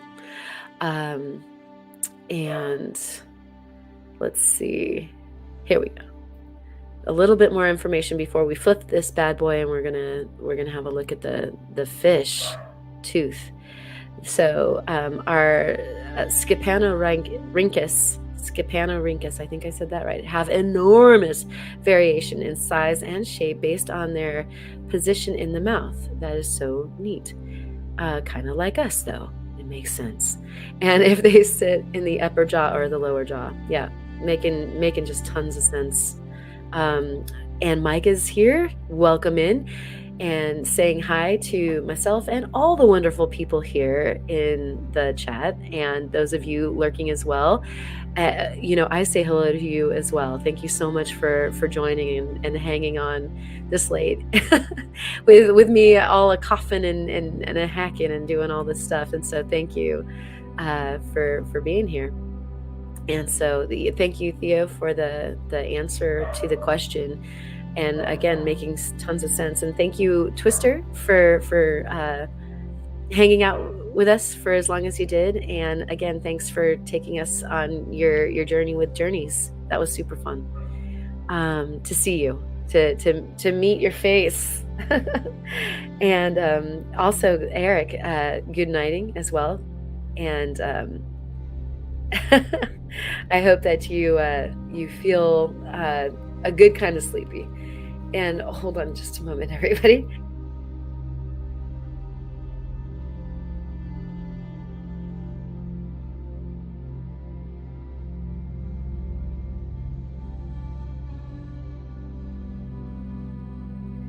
And yeah, little coughing fits. And basically, I've been so lucky and healthy, excuse me, that I'm not at all surprised that I got a little sick, because I was probably pretty overdue. And so we're going to take a little tour of this guy. Thank you. Thank you, Eric. I really appreciate that. Sweet dreams. Don't dream about the goblin shark. So is that what we were looking for? This little guy. I was going too slow, huh? That's pretty obvious. Excuse me. Hacking. Let's see. Okay. There's that. I'm wondering, okay, so we have that. Let's take a close look, but up at the top of the screen, I think I can show you up here. There's something interesting there too. I wonder what that is. I wonder if Theo saw that already and knows what it is and can tell us. And let's see. Oh, it's the closest that the camera wants to go. Let's go all the way in. And I'm going to adjust the camera.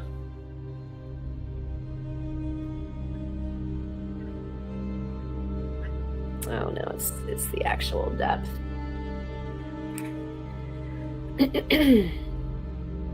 That's going to be much better. There's our twofer.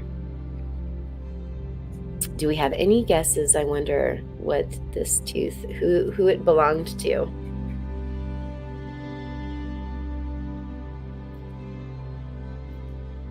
Oh, I'm trying to hit the button of the wrong window. That's hilarious. There we go. It's rocking just a little bit because I'm holding it by hand, just so we can have it at the right place here. Neat. Fish tooth. Who'd have thunk it? It's a good looking tooth. Get rid of the box. Sorry that it's bouncing. Wonder if I can't put something underneath. Whoa, hi finger. Where'd it go? There we go. Yeah, Sonia, goblin sharks are ugly. Boy. Oh, fish or a reptile, and actually more than likely reptile. Very interesting. That is so cool. That is a good looking tooth. You just gotta wonder what that chomped on. The long time ago that it was. The old man is still hanging in there. For the rest of you rockheads, yay Randy! Who's old? I don't, that doesn't compute. Love having the music through the stream. Oh, and Jenny, I think that that you might have been one of the people that told me that like there was a little bit too ruckus of music the last time. So I tried to make some changes and a volume change as well. So hopefully that does feel better to you. And like they're just different flavors of ambient. So I thought that might be a good plan for now. And you guys can always weigh in on what you think. I appreciate all the feedback. I really do. And I try to make my moves on it. Given the locality and time, let's pop this bad boy up here. And time frame, it very realistically could be from one of the many plesiosaurs or mosasaurs. The root is wrong for fish. Wow. That's so cool. That's really neat. Looks like there's something right next door to it. See that? Not quite in the, like I'll put it in the center. It's just not in I guess. That might be some more down there. I'll do some digging, Theo. We talked about me getting the green light on digging around in this here thing. So I'll do some prepping, and there's a possibility that I can bring, well, I'm probably going to use an electric tool, so maybe not bring you along for this prep, but we'll definitely review. And then there was this thing up here. Since we're closed in, look at this. Might this be another tooth? You know, like, might we be looking at the top? Let me bring that into focus a little bit better. Yeah, look at that. Are we looking at the root of perhaps another tooth? You guys can weigh in. I'm sorry it's bouncing so much, you guys. Let's see. Not Florida, Montana. These are the Montana ones. Totally. Oh, no, I think I was like, are those scoots from Florida though? Oh, Cody. Yeah, okay. I'm convoluting confusion. I think I've got something I can put this on. Hold it, hold it, hold it. I am holding it. Okay, I'm gonna put that up there.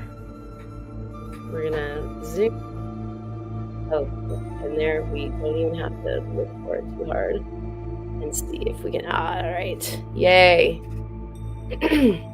Yeah, I'm in my studio. You know, there's like things I can put things on all over this place. You think that, you know, it's just like, you guys know what sick brain is like. I know, you know. Okay, we're gonna get all the way in on this thing because it's just neat. I love the idea of rock hounding in rocks, you know? So the fact that you can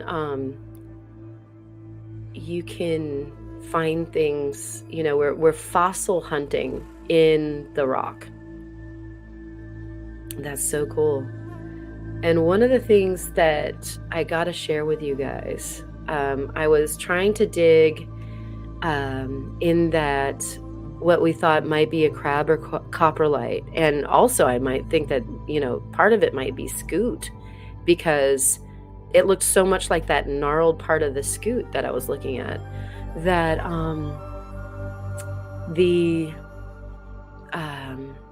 where was I going? I was so entranced in what I was talking about that I lost it. Digging out. I was trying to dig that thing out, and I all of a sudden realized, you know, when you're trying to prep a fossil, it is so hard to know what's just right underneath your tool that you don't want to break. And if you don't know even what it is, then you don't know where it starts, you don't know where it ends, you don't know what kind of like fragile parts are just maybe right under the tip of your, you know, engraver or your air scribe, I would imagine. So yeah, I was like, I was sweating bullets with just a piece of what could have been either a crab, which would make me sweat bullets, or a coprolite. And all of a sudden, you know, just had gobs more respect, as though I didn't have a bunch of respect already for, you know, Mam Lambo and Theo for excavating the incredible fossils that they do. But, you know, even like gobs more respect now. The MicrOzone reminds me of Twilight Zone, but so much better. That's a high appraisal. Thank you so much. I love it. Given the locality and time frame, it very realistically could have. Oh, I think I did that one.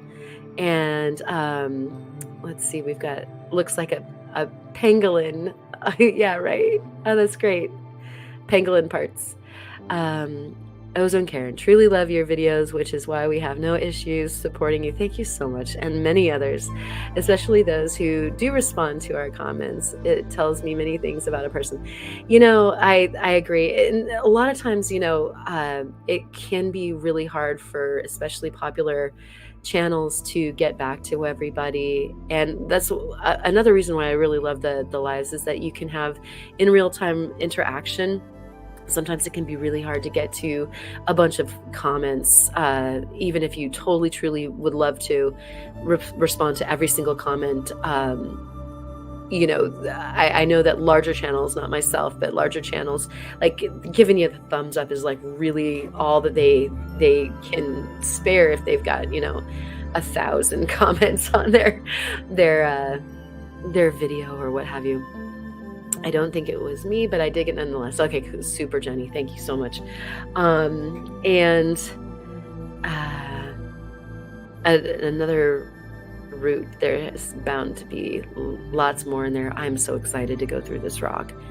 And the scoots were from Florida. Yeah. And so, yeah, completely different sides of our continent, and having such interestingly similar fossils. I mean, it follows and then it doesn't, it's just a small world. Thank you so much, Kyle, for coming. Cheers. And say goodnight to River for us, and everybody tune into Kyle tomorrow.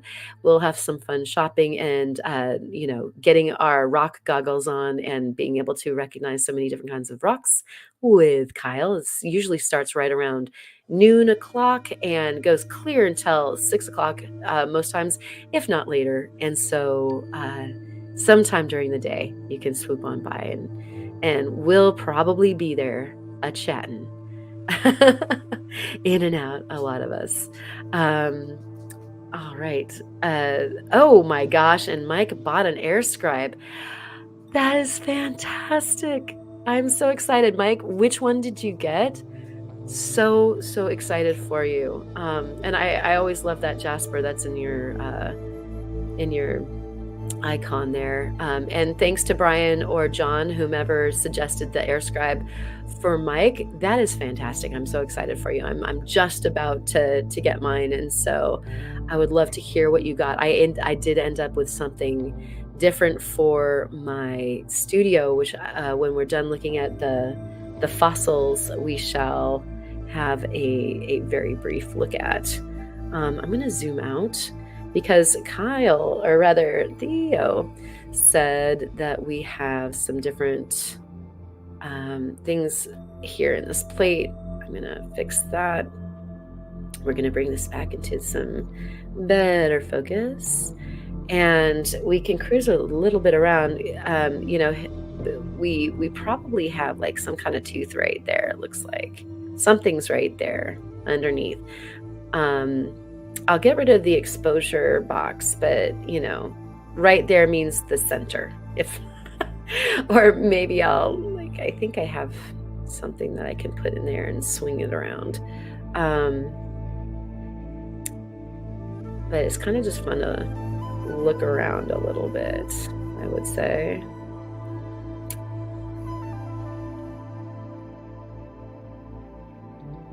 We have the right vibey music for it.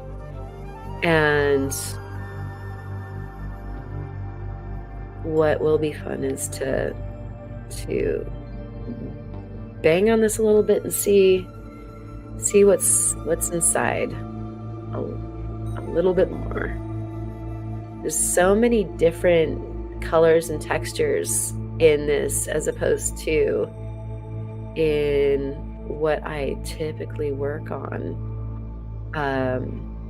being the Mycenoera stuff from our coast here. I wonder what that's probably just staining that little orange thing there.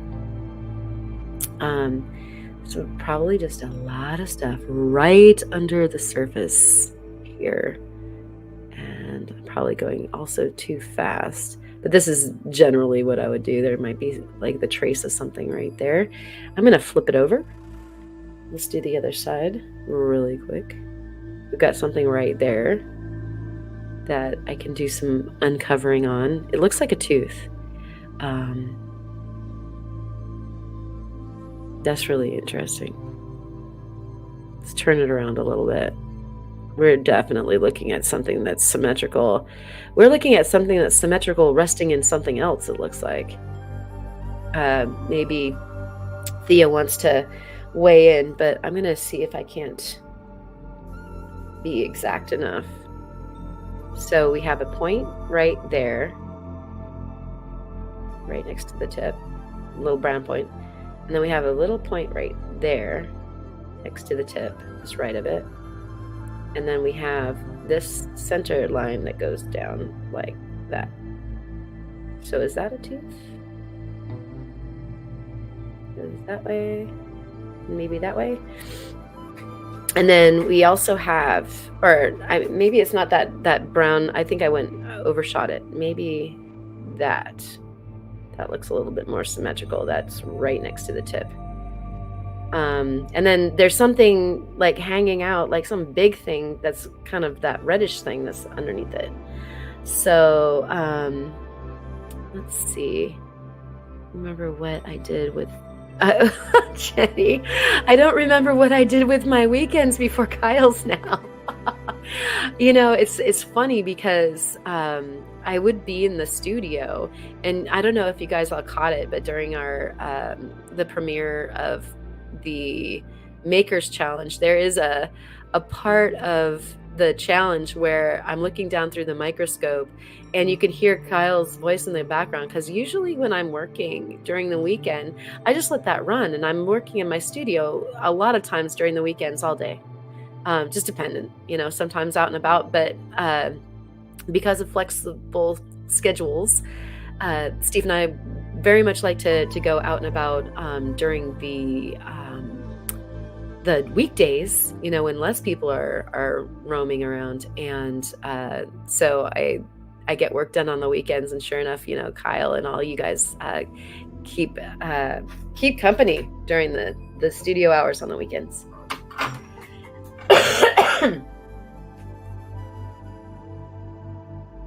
And Jenny, yes, I was going to show parts of Kyle's box. I'm not like unboxing as standard.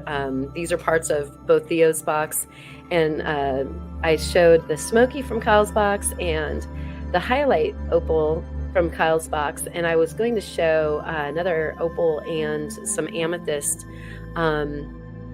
And we'll see time permitting what all we get to.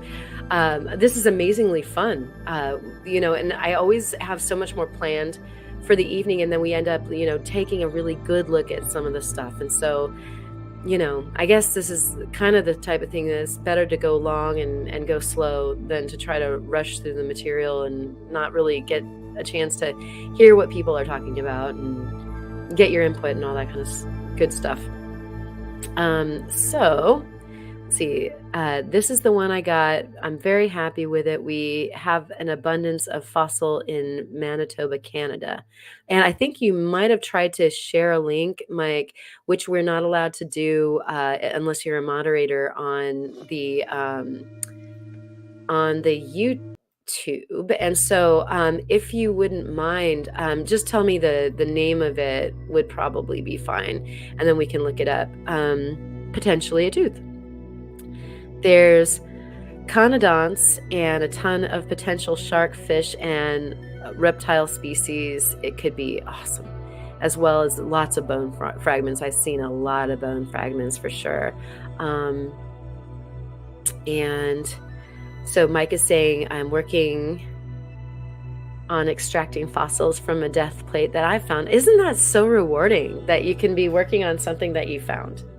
I mean, that is just so cool.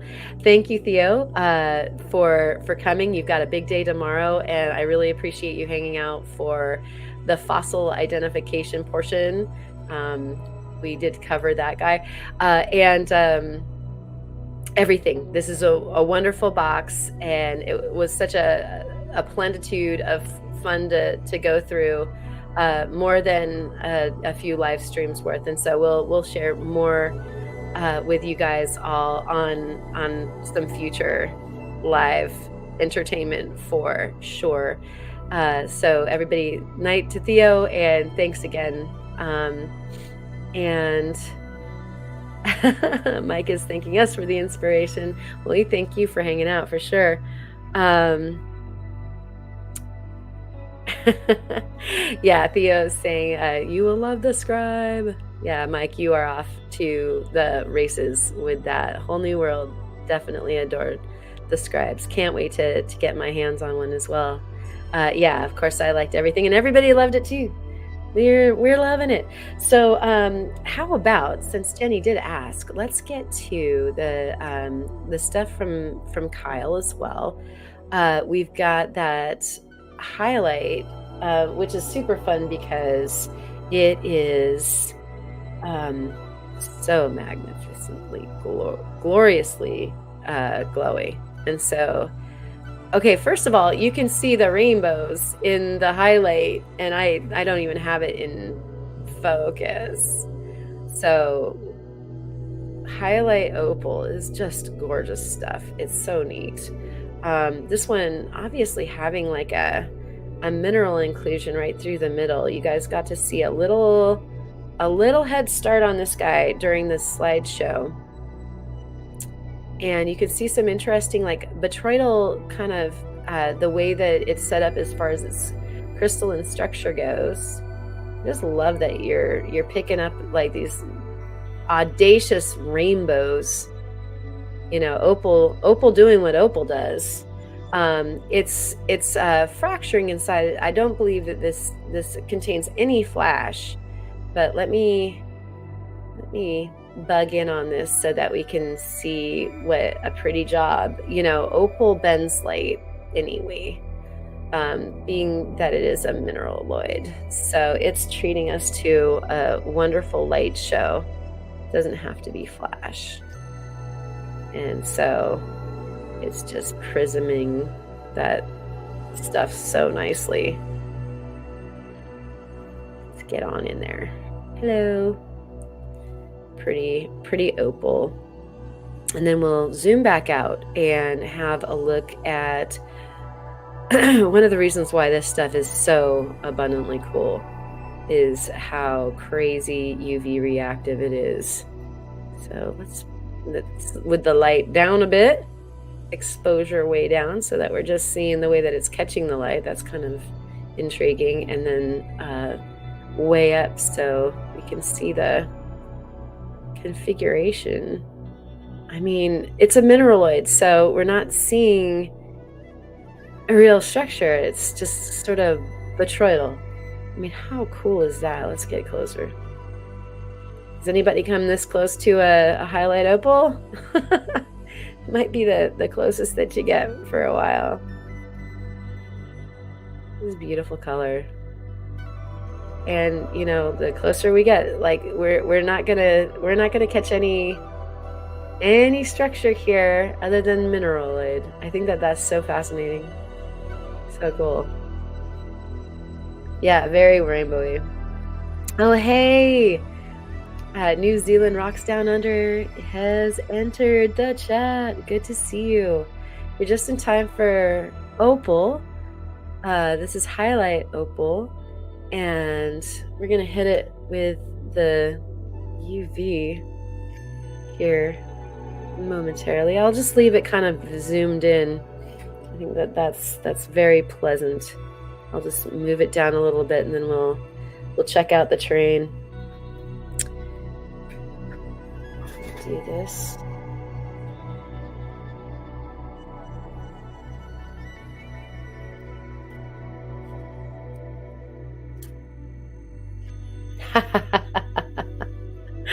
Oh, that was wonderful.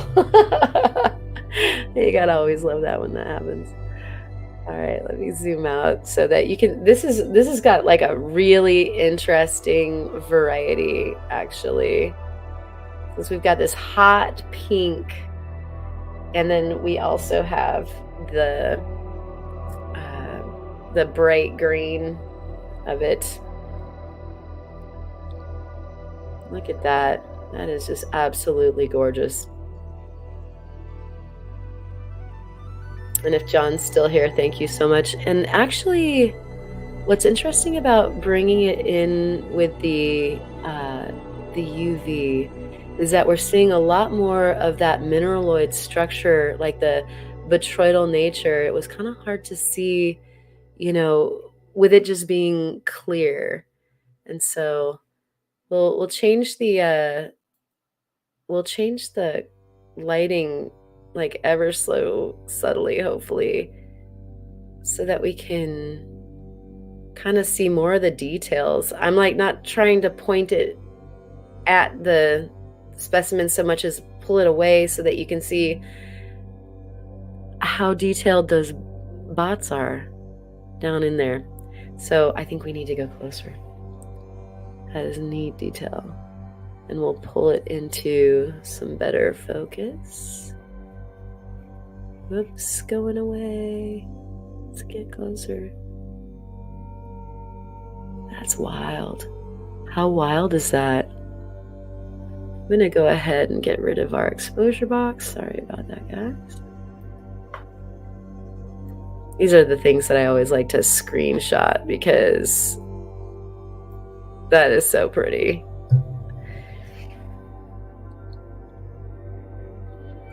I mean, it's like you can see when I pull the light away how sinewy those pockets are. You know, just a mishmash of wild structure building. You know, it must be really fun to be an opal. It's a wild, crazy world in there.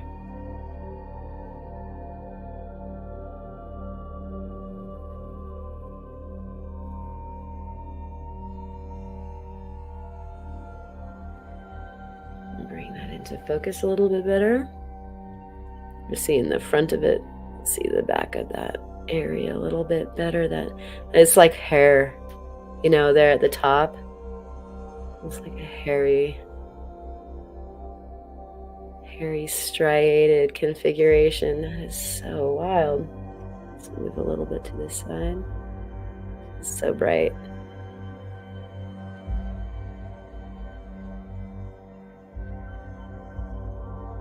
Wow, it's almost crystally looking there at the top. How weird.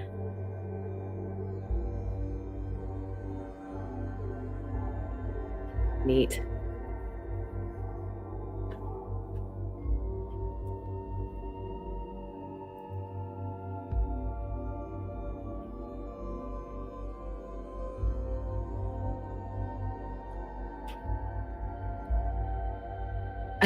Oh, Mike, you're colorblind. Oh, dear.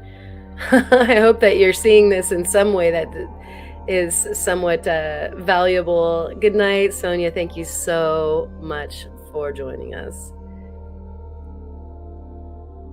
Yeah, that pink was definitely unexpected. It goes all the way through. You can see it on both ends. And, you know, when it's not in, pull it out just so that you can see the, I'm taking that the wrong way. There we go. It is like rhyolite.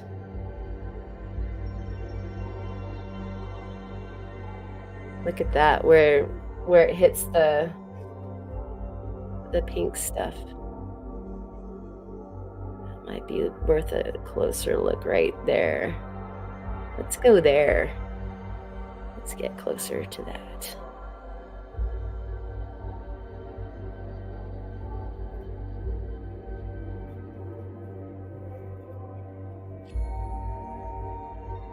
That's so pretty. Those bots are crazy. Okay, hold it. Need to take a picture of that.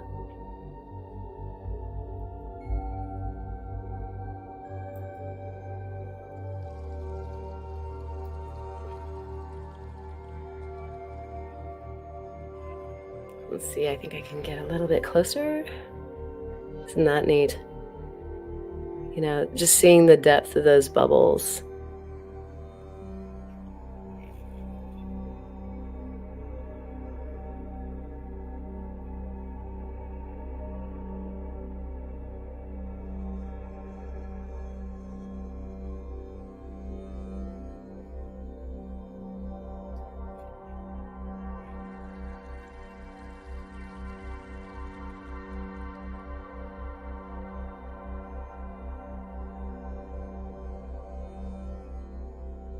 That's wild. You can see how I just, you know, disappear into the land for a long time. And so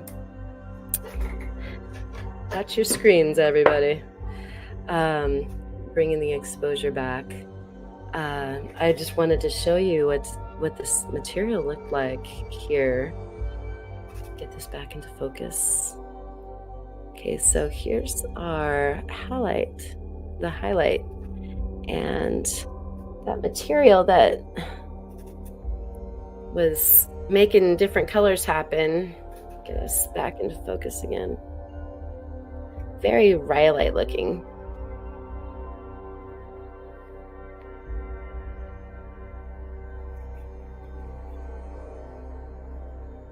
with bits and pieces of stuff.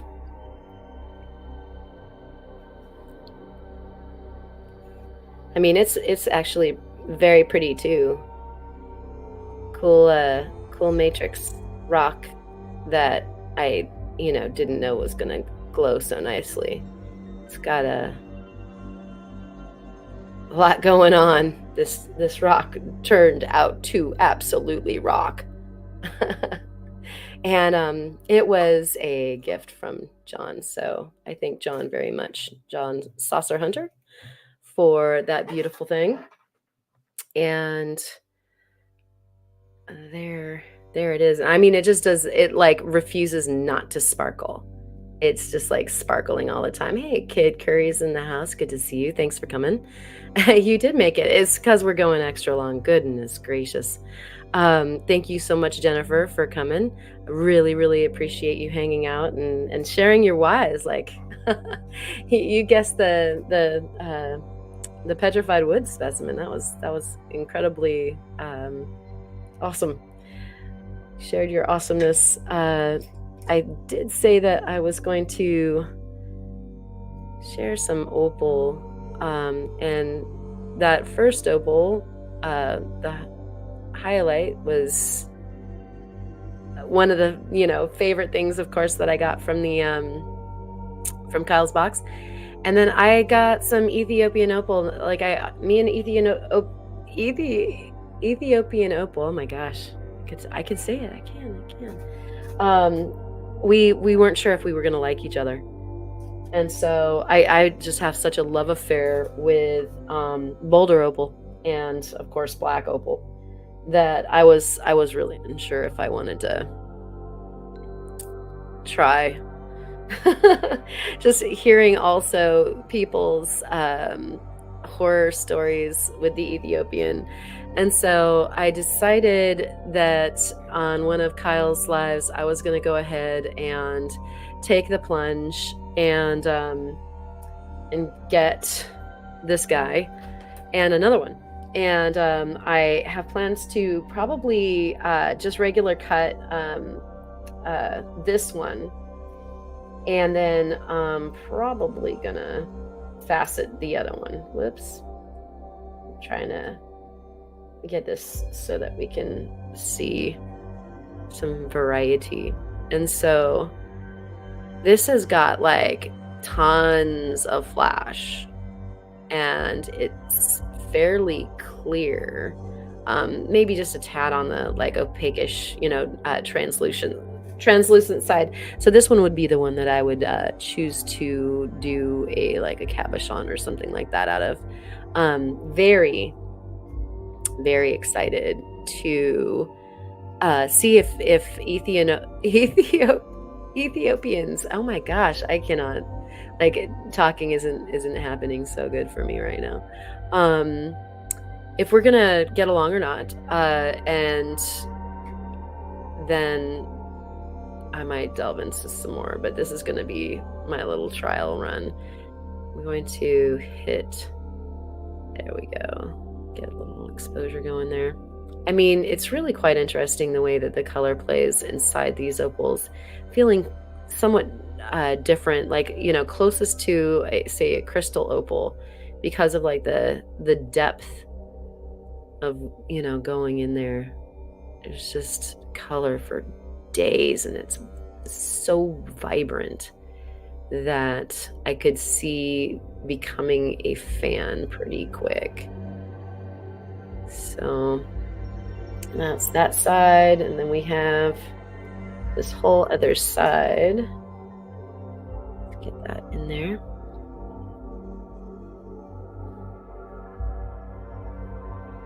And I'm gonna have to deal with a little bit of fracturing. And so we'll just see what kind of a stone I can cut out of this. If I get a good stone, this is gonna just be outrageous. It's just so pretty. There's so many just gorgeous colors going on there. Very, very rolling. I just heard such bad things about Ethiopian crystals. I'm gonna go ahead and let go of that and see if we can't get a still shot. That's better than me bouncing around and moving it around. So find some color. I like that crazy green that we were just seeing under the UV, but this is, you know, completely natural. And then see, like, if we get all the way in, how good does this color look to us? That'd be really nice if we had it polished. The only thing preventing us from seeing in there to all that color is just the fact that it's not really polished yet. But that's very pretty colors.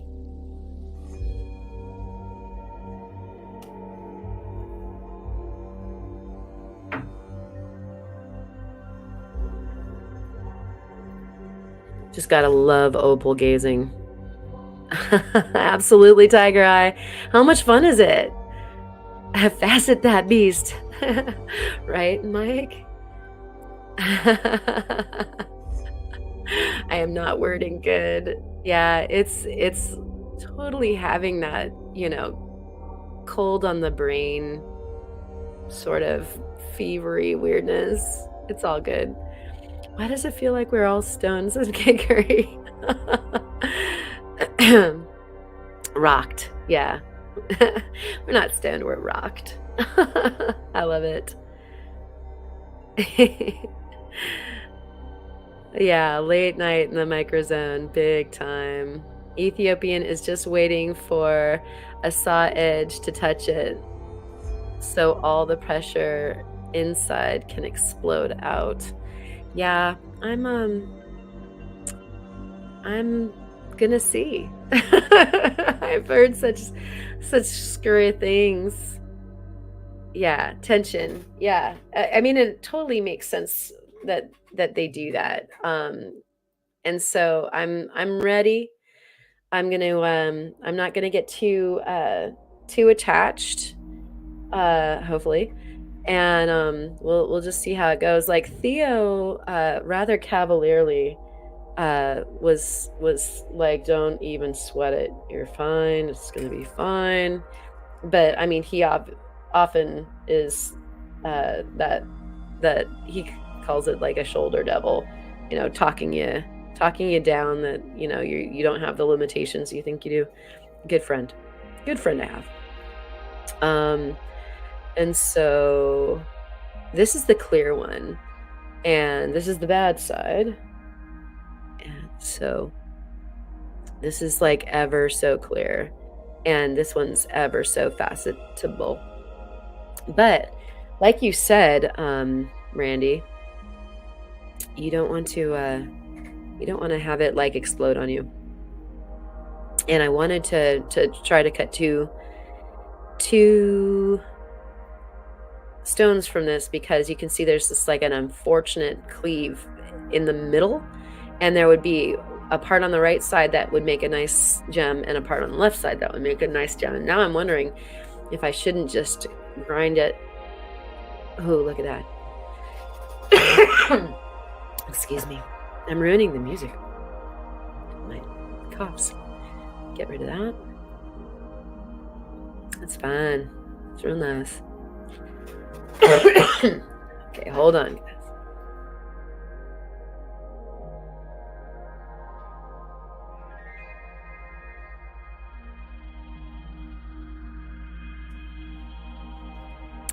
Yeah, that's like a, you know, the kind of picture like to sell opals.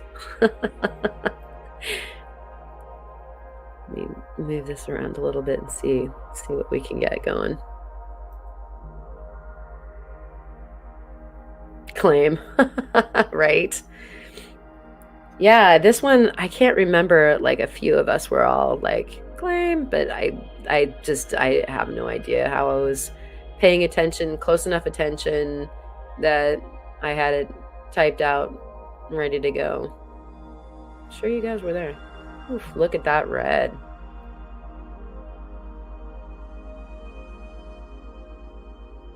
That's nice. Oh, and that red coming out right there at the front. Oh my goodness.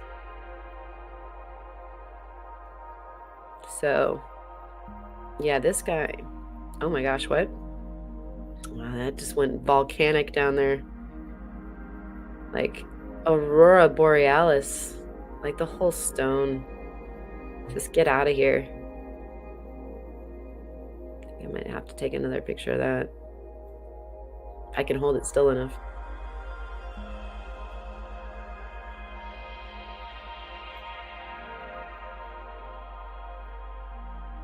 That's not bad.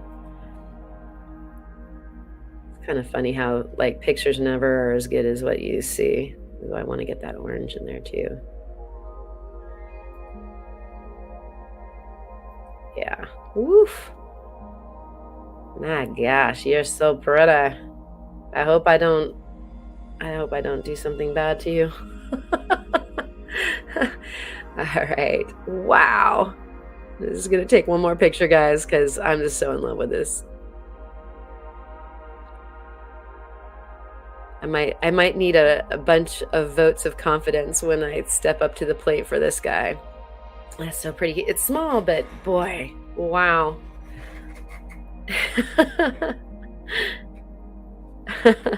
Hey, Melissa, I'm glad that you're back. Yeah, cough, cough. So kid would like this music every week. Sweet. Well, you know, yeah, I thought for the opal and crystal gazing and fossil gazing and that sort of thing, something chill would be nice. And so when I'm pounding on things like the fossils, we'll probably be listening to something a little bit more upbeat, but this seems like it works out. It works out good. Okay. So wow, I can't believe like how many people we have left. Thank you so much, you guys. I think I should save some of the other stuff. You can see like my tables right here. They're actually stools, but they're studio tables to me. They're full of things that we can look at, and yet I feel like, you know, once you get something underneath the microscope, you want to give it some time to reveal its beautiful secrets. So I didn't want to move too fast through that stuff. And so the sun so thoroughly went down on us. So I do have one last little surprise for you guys, and this was somewhat by Mike is spamming hearts. That's great. I'm so glad that you guys are relaxed and enjoying. I know I feel like this is the right vibe for the way that I'm kind of on the low key side with the illness and everything anyway. So this is just perfect. So by popular demand, this happened. And so Steinkerns, I should have probably taken a close up. Darn. There's the Steinkern. So I'm sure people would ask you what in the world, but you know, if you know, you know. And then actually at the end there, it's like an exclamation point or possibly even a question mark. It almost looks like either, but it's made out of a Steinkern, and then the very bottom, like at the termination of the line is a teeny weeny of my logo, because it's not about that, it's about Steinkerns, right? And so I've been wanting the shirt myself, and I did have some other requests like, where's the Steinkern merch? And so I did it, and so it's available. I think if you go to any of the videos, I don't know if they show up on the lives, but there's like the bottom bar that'll take you to it. And I tried to lower all the prices on the merch that it's through Spring, and they have like your recommended price, and I just tried to bring everything down as low as I dared. so that they were reasonable, if that makes sense, like a regular t-shirt, or that's a normal price for like a long sleeve shirt. And so like the regular t-shirt for the unisex like regular tee is just $20, and the ladies tank top is 18, sticker 15 or 6, whatever, it's $5.99. I had to do, like, of course, a mug, and I thought that the hat was a little bit on the spendy side, but it looks so darn cool. You've got like a little rock bag. So everything has Steinkern on it except for one thing, that hoodie, the zip hoodie. I wanted my logo on the front and the Steinkern on the back. And for the life of me, it wouldn't do that for me. And so it's got my logo on the front. I'm going to order one, just because I want one. But there's other merch on there that actually does have the logo on the front and Steinkern on the back. And so just whatever. Like I absolutely love the other hoodie that just has the Steinkern on the front. That isn't the zip. On a zip, you have to do something on one side or the other. And so everybody is like calling out each other on the who spammed the hearts. I love it. Yeah, I'm definitely so anyways, I'm telling you, yeah, you gotta have the Steinkern mug at the very least. But so I'm of course gonna order a bunch of the merch, but I was like, oh my gosh, for hounding, I know I need a tank top, and I love like having a long sleeve to protect your arms. And so anyways, Steinkern's all around, and like a cute girl's tee, like the V-neck, it's all on there. So you know what, Mike, you bring up a great question. So I tried to have some dude things and some like the girl styles, and of course, like there's the unisex, like the unisex tee. There's a cool, like a jersey unisex tee. I love it. That's the one that has the logo on the front and the Steinkern on the back. If you don't see a merch item that's on there that exists, like the dude tee, or rather dude tank top, let me know. Either you can let me know in the comments, or you can reach me at the Discord or anything like that. I could totally pop that up. And so, like, if you're like, well, what I'd really, really like is, I don't know, like some random object. They had like beanies and stuff like that. If you know that spring carries something, or if you even have a notion, like I think, they have like a water bottle. I want to do water bottles. They only let me put up 15 Steinkern things on the like normal store at a time. But I can open up a whole nother store with the same darn logo and do 15 more. And so, like, I know I want a water bottle. They had like yoga mats and all this crazy stuff. And so, yeah, I love the zip up hoodie, right, Jenny? I like zip up hoodie is one of the core items of, like, it's a staple of my wardrobe. Like, if I only had like 3 or 4 things that I could choose, like a zip up hoodie would be one of them. And they had other bags, like the fanny pack and stuff like that. So at any rate, if you want to kind of peruse what's there, go ahead and hit the store. Like I said, the bar for the store should be underneath any of the videos. Don't know if they're showing up in the lives right now. I'm not entirely sure. I don't monetize my lives. And so I think that's why they don't show up in the bar underneath. And so I'll have to figure out the YouTubey things. But if you want to see, you can see more. And me back and that. Okay. I really appreciate everything that you guys do and say. And I listen to you, and I try to like take your input as far as the music or merchandise, or do more videos on this or that. I really appreciate it. It's I would be doing a lot of this stuff anyway by myself alone, but to bring you guys along is so much more fun. We have the most loving and fabulous community on the planet, bar none. This is the best YouTube community. You guys all know you rock so much. I like to listen to you and, hopefully do the things, because I am taking you along, so you definitely have input. It's like you're in the passenger seat, let me know. Am I driving too fast? Am I driving too slow? So all that stuff. And so thank you, Melissa and Mike and Jenny and John and Kid Curry and Randy and everybody, like Kyle and Theo and Kyle, for sending me fantastic boxes full of fun stuff. I'll have to hit some more of